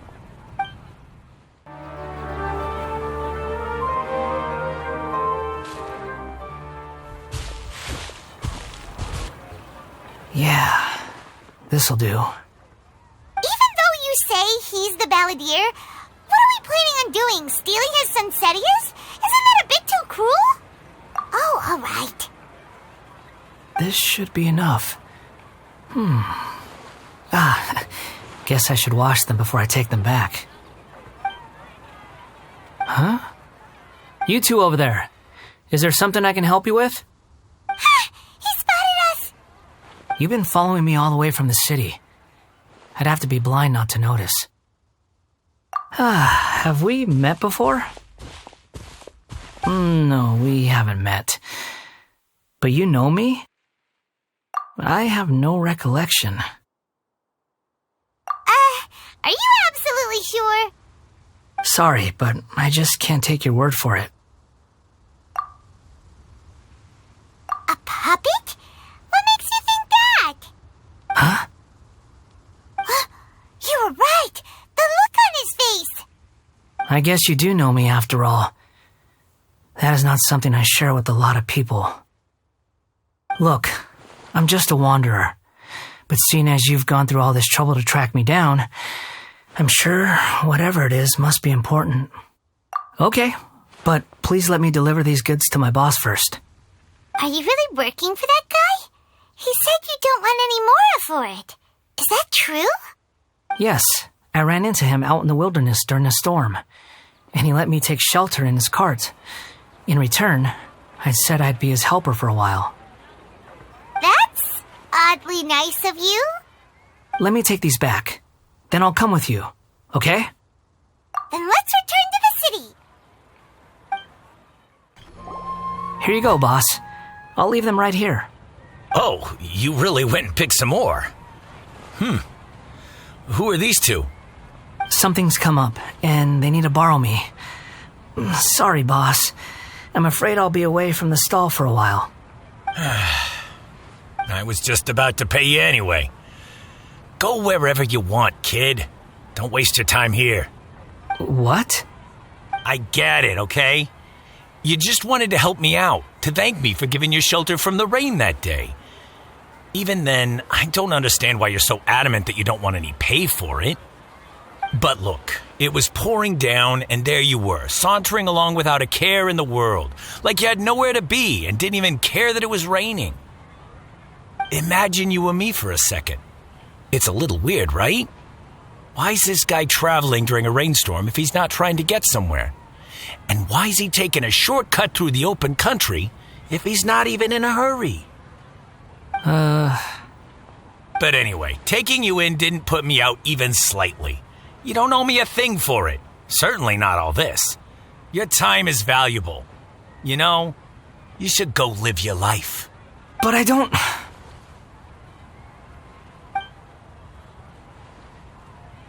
No, you're right. Then I suppose this is where we say goodbye. Thank you again for taking me into the city. Don't mention it, kiddo. I've run into all kinds of characters over the years. I just hope you find your path. Thank you. All right, done. Thanks for waiting for me. We can go now.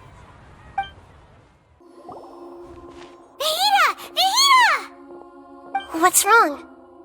Huh? Are you? Hello. I do apologize for the sudden intrusion. We found this guy in the street, but he doesn't seem to remember anything. So, yeah, quite an eventful walk.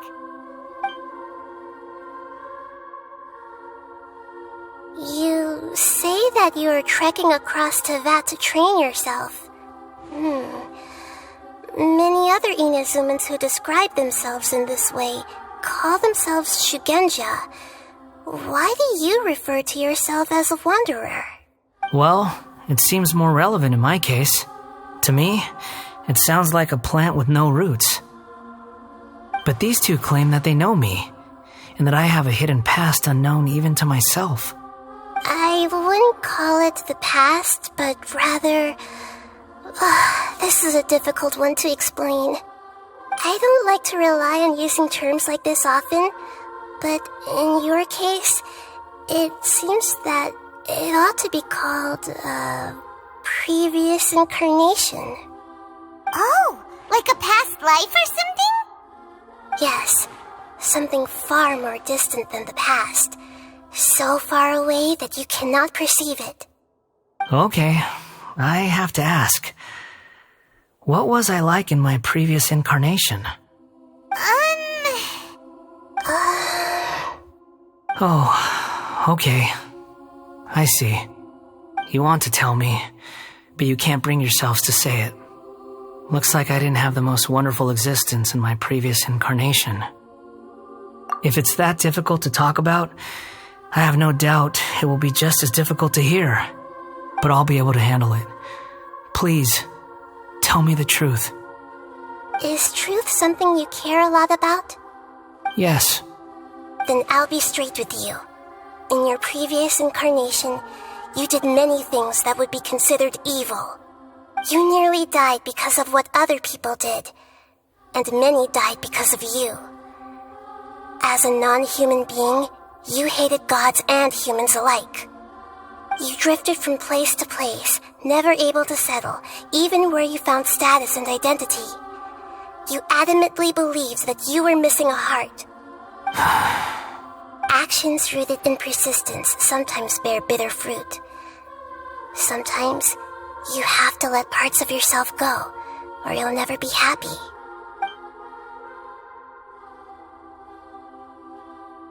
I gave everything I had, but it barely changed history at all. In terms of the outcome alone, that's true. I don't think I can judge everything I've heard purely in terms of right and wrong.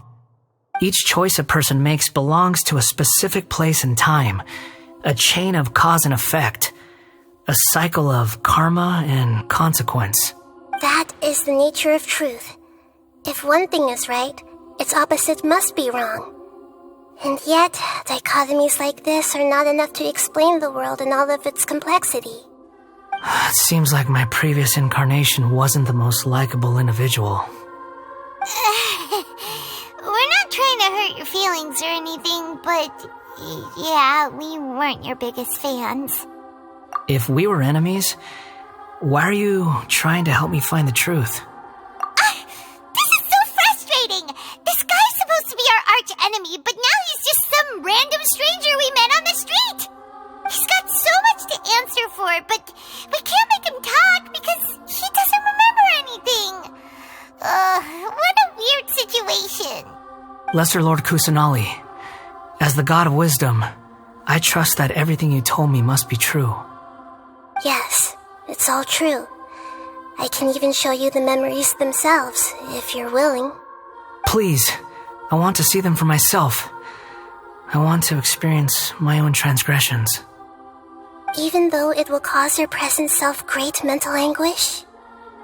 I'm just a puppet, with no heart and no name.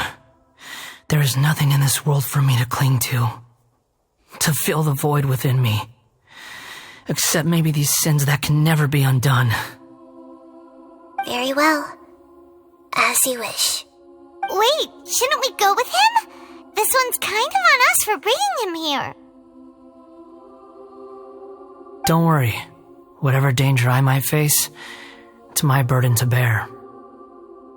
Traveler, could I ask you to supervise him on my behalf?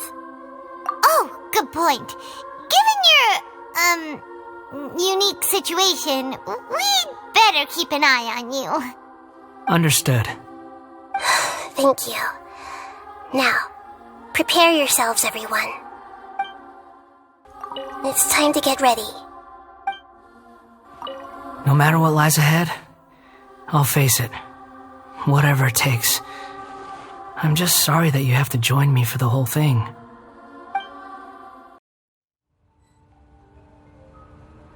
This looks like Inazuma. Right now, you're in a dream I created using information extracted from your memories. These memories will show you the raw truth, but be aware that enemies may react just like in the real world. Please be careful. Sounds like an immersive experience. It's a good thing we came along. You don't need to do this for me. I don't deserve your protection. We never give up halfway. Well, we had to once, but that was your doing. All right. Thanks. Wanderer, this is the Shake Pavilion. In your Balladeer incarnation, this is where the Electro Archon placed you after your creation. You had a great many memories here. Is that because this is kind of like his birthplace? You could say that, in a sense. You'll see why shortly. I hear footsteps. This place is huge. I can't believe the landslide didn't fill it in. I wonder who built it. The Crystal Marrow Miners? No, there's no way. Look at this exquisite construction work, and so well preserved, too. No mining crew would be capable of this.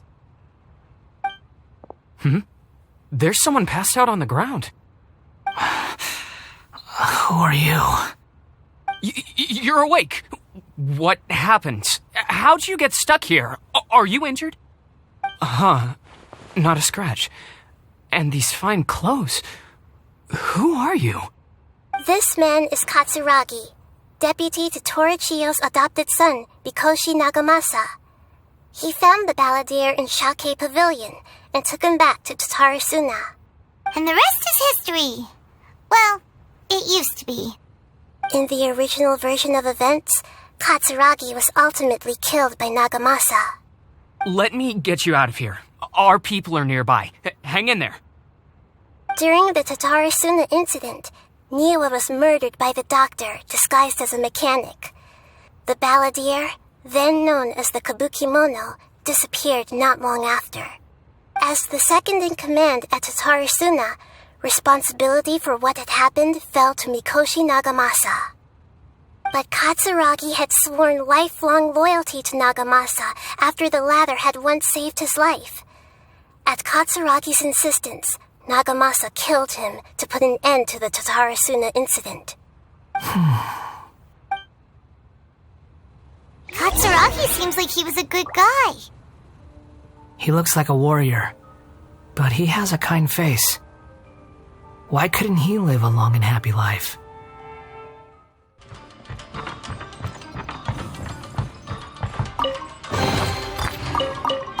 Brace yourself.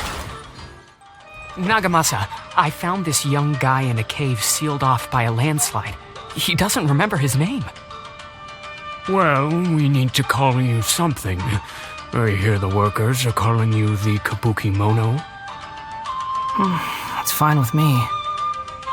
Katsuragi, report to Niwa. Tell him we have someone new joining us.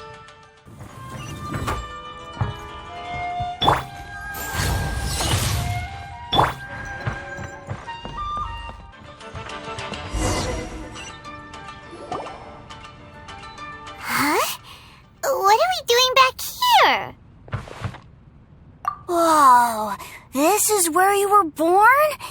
It's pretty, but there's nobody here. I was abandoned, like you.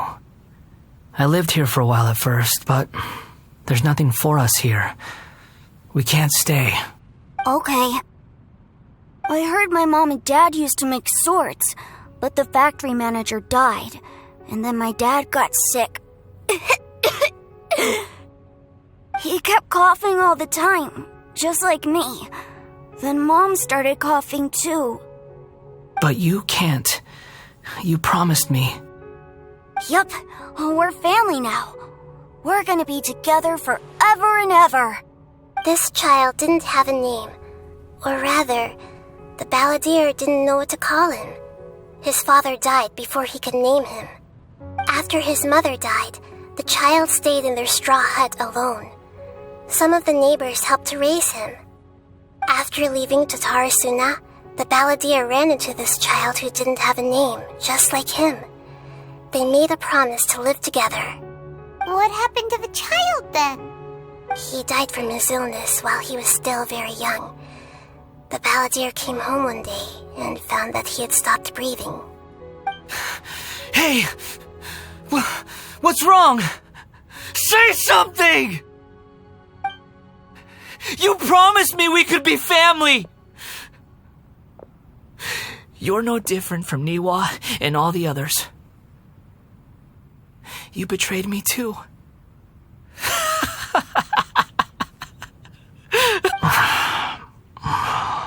The voices have gone. It looks like the memory ends here. Let's keep going. You do realize you're blocking my path. I come not to obstruct you. I've been waiting. What you are truly is a weapon, one that could be wielded with an iron will. Or you could continue to drift aimlessly. Are you trying to win me over? The long-fated rebellion has begun. Why not take your place at the banquet and join those who shall feast? Think you can get away? Thrust and revamp! Access denied! Listen, this isn't good. Combat! You're back into it! You can't run! Well, Boing, boing, boom! Billowing surge! my duty!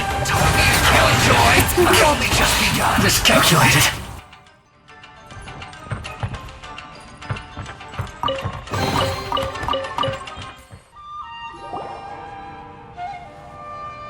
This place is dark. Paimon knows this place. It's the Delusion Factory in Inazuma. In the original version of events, the traveler once encountered the balladeer here. Such a creepy atmosphere. And so familiar. Hey, look over there! Well, well, my fair lady. Is this rundown factory and these incompetent fools all for me? Wow. You shouldn't have. Huh. What do you have to gain from belittling your subordinates?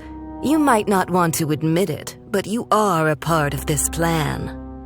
Perhaps you find fighting in the abyss to be a more meaningful use of your time? Oh, but of course, even this pales in comparison to being experimented on by the doctor. What a sharp tongue you have. Funny how negotiating never seems to be your strong suit. For the task ahead, I suggest you keep your true feelings to yourself. Save your breath. I know what I have to do. I'm sure you think so, but I still think you need to hear it. Don't start thinking you're invincible, and don't let your emotions get in the way. Surely you're not worried about me. I just can't have you getting in my way. You and Child never fail to find ways to complicate things. I'm merely lighting a little fire in this chaotic nation. But you, being tossed out like trash, must make you want to destroy it completely. Do you remember the last time you were here? That was a lot of swordsmiths you killed. I'm sure the descendants of the Raiden Gokaden are still suffering the consequences now. Look at you. Oh, don't get so sentimental. Now, give that poor little tongue of yours a rest and stop pretending like you're above everyone else. Bye then. See you at the victory feast. Poor little tongue? She's playing with fire talking to me like that. Who does she think she is? Forget it. Someone might find me here any minute now. I should prepare to give them a warm welcome. The plot does not end here. there is more of this story to come. Wanderer, are you able to continue? Yes. Please don't worry about me. Why are you staring at me in silence? Can't you think of a nicer way to express yourself? I'm under no obligation to be nice to you. Besides, I thought nothing mattered to you except results in your own interests. Isn't that right, witch? Muddle-headed puppet. You're only number 6 because you can take more abuse than other humans. Do you really count that as an asset? You're about as much fun to be around as a raging inferno.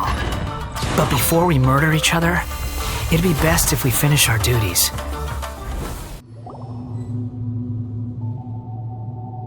Looks like we've arrived in Sumeru. Is that?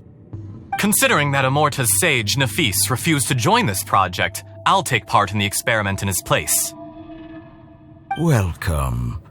I look forward to a fruitful collaboration. When do we start? You seem impatient. You should know that becoming a god is far from a trivial affair. The biological transformation is a lengthy process. As such, I too would recommend that we commence as soon as possible. In the event that a successful connection is established, his body will become permanently bound to the machine, and he will be unable to move independently of it. Nothing worse than what I've been through before then, Doctor.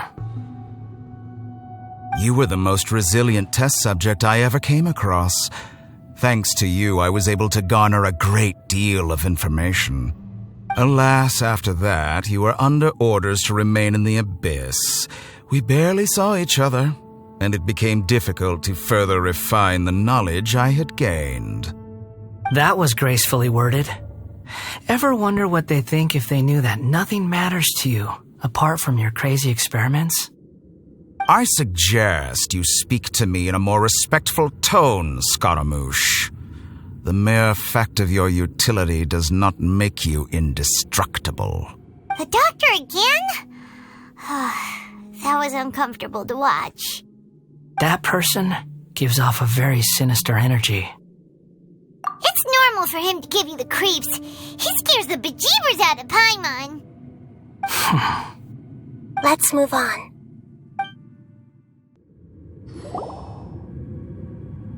You're a god. Do you think I'm evil? If you accept that he is you, just as you are you, then yes, you are evil. In your eyes, are there any differences between humans and puppets? Do you think there are any differences between your present self and your previous and future incarnations? If not, then what are the differences between humans and puppets? Whoever has tasted the joys and sorrows of life in the human realm is human. Whoever has loved and lost, cried with grief, howled with rage at the tragedy of death that eclipses the miracle of life, they are human too. I've seen enough of my past. If possible, I'd like to reclaim the sins that are mine to bear. No matter the consequences, I won't run from blame or punishment. Whatever I am due, let it come to pass. Can you return my memories to me? Huh? But won't that mean you'll lose your current identity? I've always believed that human lives follow a set of rules, with each person being a collection of past experiences. As a puppet living in a human world, my life is subject to the same rules. Regaining your memories means reverting completely to your previous incarnation. All the emotions that you discarded will return to you. Are you sure you want to do this? I've lived with the void in my chest my whole life. My creator didn't need me. And ever since I awoke, I've just drifted from one place to the next. But then I met you. And I finally realized that reclaiming my missing sins might be my one opportunity to become my true self.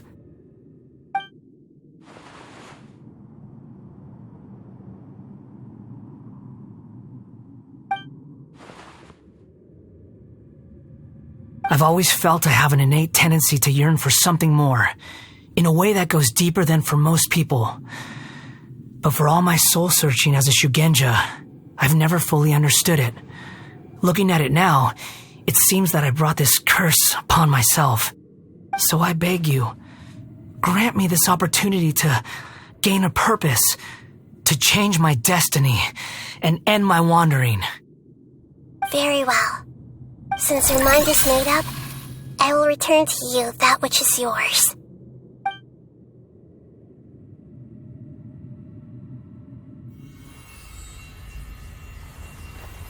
You have made your decision. Now, take this.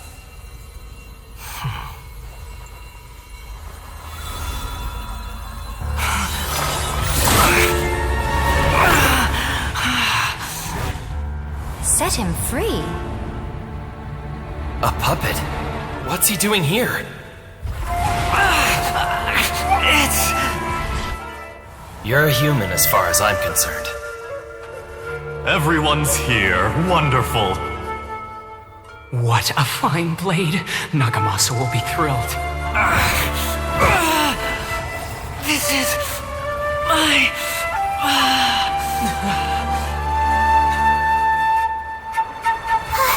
Is he alright? No way!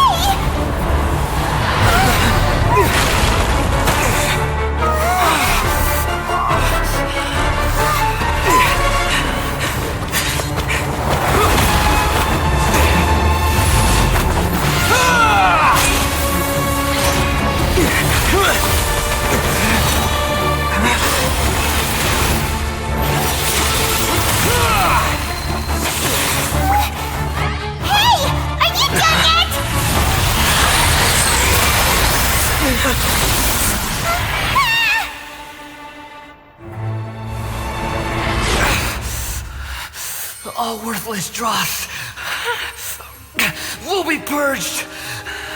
That's why this won't be the end.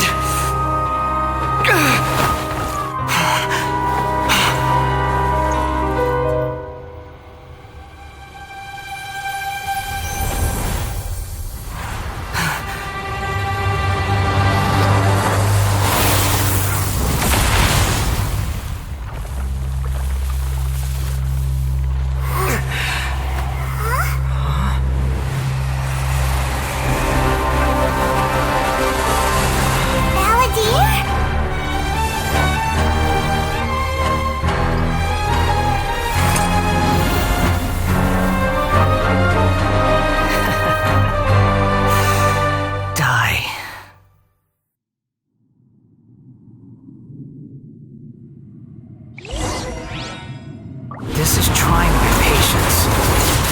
Have you got all your memories back now?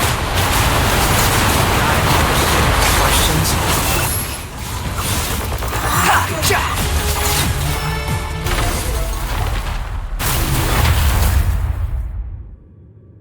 Imbecile!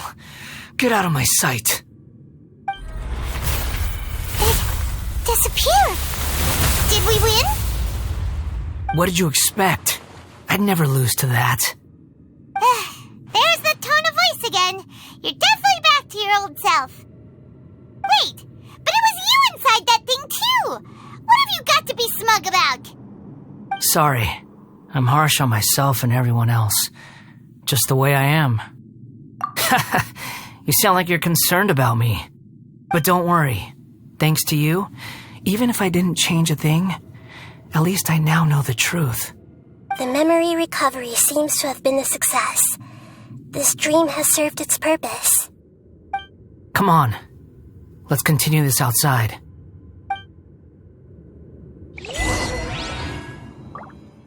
Welcome back, traveler, Paimon, Balladeer. It feels like we just went on a really long journey. Paimon's exhausted. You don't like being addressed by that name? It's fine. But I was just thinking, I should probably change it. After learning about everything the doctor did, there's no way I can carry on using a name connected to him. I'm not planning on returning to the Fatui, and they wouldn't take me back anyway. Recent events will have affected a lot of people, and they might not even remember who the sixth is. So, you're quitting the Fatui for good? It's like you said, Lesser Lord Kusanali. Everything may look futile, but it wasn't completely meaningless. At least I made a lot of people forget about me. But that doesn't mean your own past has disappeared. Of course. And your main goal, for which you gave up everything you had, you weren't able to achieve it. I hope you changing the world, changing the past, changing the fates of other people. These are not simple things to accomplish. What you are looking for is complete annihilation. But this is just a fantasy. Even if the Balladeer is removed from existence, the world will not heed your will. Indeed. How ridiculous. Do you regret doing all that when you've gotten so little in return? Even if I'm completely worthless, there's nothing in the world worth regretting. Lesser Lord Kusanali, you purposely left that information in Irminsul, didn't you? Yes, and I took pains to make sure that you'd acquire that information naturally. Why would you go to such lengths? You trying to win me over too? In all honesty, your past experiences have made you a useful asset to Sumeru and to me. Winning you over was indeed a part of my plan. But before that, I wanted to tell you the truth about your past. If all I wanted to do was use you, then I'd be no different from the doctor. Very clever. I guess you could say that's one of my virtues. Utility to others is what gives me worth. So if embracing my sins is what it takes to make me useful again, so be it. Oh right, I almost forgot. You're the good guys. You're into justice and all that. Sorry if I have a slightly different perspective on things, but I don't feel like I've been duped. The wisest leaders are fated to end up with the best helpers. I can live with that. I'm glad you're able to think of it in that way. Traveler, in the future, I'll continue to search Irminsul more deeply and see what secrets can be uncovered, including the beginning of your twins' journey recorded in Irminsul. What exactly happened before and after that point? I want to know as well. I will try. Traveler. After I dove into the information torrent in Irminsul, why did you go to Inazuma? So that's how you found out whose fate had changed. And how, well, whatever your reasons, you did me a favor. And I'll do everything I can to pay it back. Borrowing and returning are the only real relationships between individuals. I'll balance the books one day. Don't you worry. That's not true. A relationship between two people is not simply a ledger that can be reset to zero. I think deep down you realize this. People who show up in your life don't just evaporate like water drops and leave nothing behind. There is no such thing as balancing the books. Some things in this world can never be brought back, and they can never be changed, which is why there is emotion in the human world. Everything that you feel is real and lasting, and whatever is missing in you will not be made whole. To be human is to live with imperfections. You can choose whether or not you want to be human. But humans can't live without a heart, can they? Anyway, I gave up trying to become a human a long time ago. You understand what pain is perfectly well, even without a heart. You're just bearing your feelings. The past is set in stone, but you can keep moving on.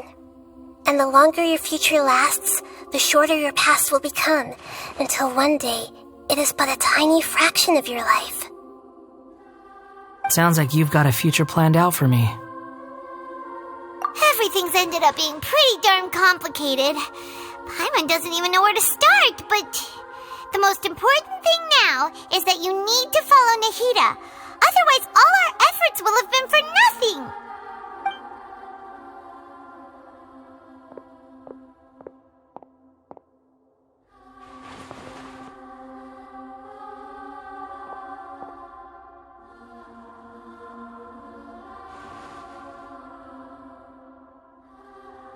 Then I guess I'll be helping you from behind the scenes from now on. I'm glad that you've accepted our proposal. Why don't you choose a new name to celebrate? Ooh! Paimon wants to pick an ugly nickname for you, too. Why? Because Paimon still doesn't like you that much. Then I hope we don't see much of each other in the future. A name is life's first gift. You didn't say it out loud, but I know that's what you're thinking. The Traveler and Paimon have helped you a lot. If you can't decide on a new name, maybe you can ask them for ideas. No, Paimon only does nicknames. If it's a serious name you're after, it's all yours.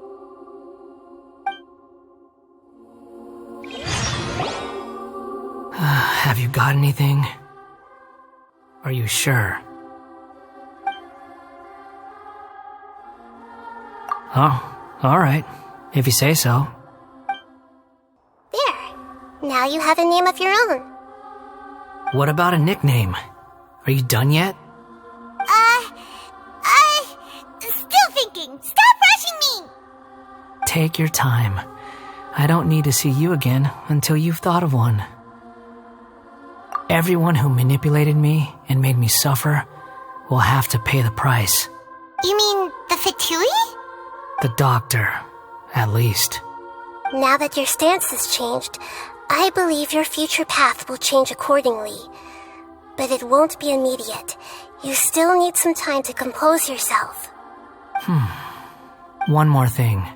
There are still some descendants of the Raiden Gokuden living in Inazuma. Some of them know. Well, they ought to know about the connection between Raiden Gokuden and myself. I don't plan to leave Sumeru for the time being. If you see them in Inazuma, please tell them that I was the one responsible for the Raiden Gokuden's downfall. Even though the events have been erased from the world, they still deserve to know the truth. I see. That is up to you. Huh? But if we do that, then... It's fine. Let them stab their blades into my chest if they so desire. Maybe that's how it always should have been. What's that look for? Don't make that face. I know what I'm doing. That day will come. Alright. We're done here. Goodbye, wise deity. And you too. He's gone. What he went through today would have been like living an entire lifetime in an instant. He'll need some time to calm down. Yeah, true. But even so, after everything that's happened, he doesn't seem quite as fierce anymore. So we can finally go eat? Paimon is starving. Thank you both. I hope you will find somewhere nice to go and relax for a while.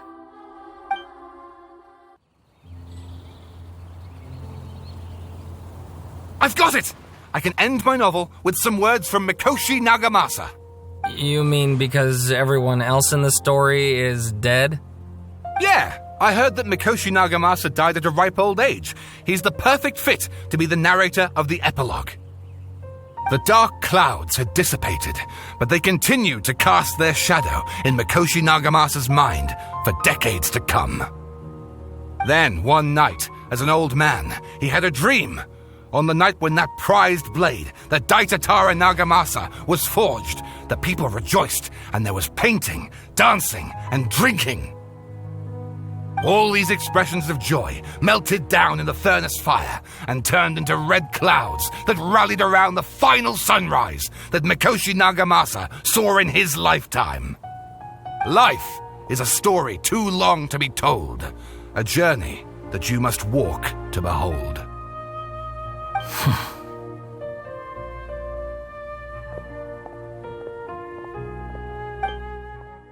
Akaba, thanks for inviting me to research together. Of course, Sawada. Your creativity has been indispensable to me. Without you, I'd have scratched my head bald by now. Thank you so much. Please get some good rest. You must be exhausted. You know, take a shower, take a duk-duk. You'll feel good as new.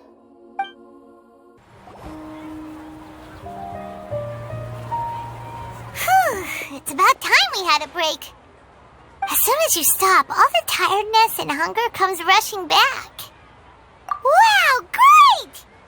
Huh? Look at the vase.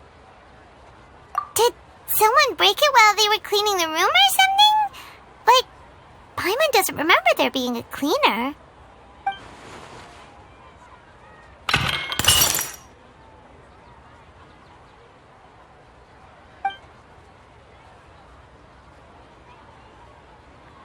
You sound lost and confused. I know why you are troubled. Any who knew of this would find their mind overwhelmed. Huh? Is there someone here talking to us? Unfortunately, the fate of Tevat cannot easily be changed. Perhaps a god may have a slim chance, but for anyone else, when a small animal runs into a tree trunk, though the tree may sway, it is not displaced. The same is true of fate. Like a vase that falls to the ground, whether it is broken by a cat or by a bird, the result is still a broken vase, is it not? Who are you? How do you know about all this? History does not change easily, but human hearts can. Believe your own eyes. Only that which you see is true. What is unseen is but an illusion. The voice has disappeared. And who the heck was that? And what were they doing coming out of nowhere and saying all that scary stuff?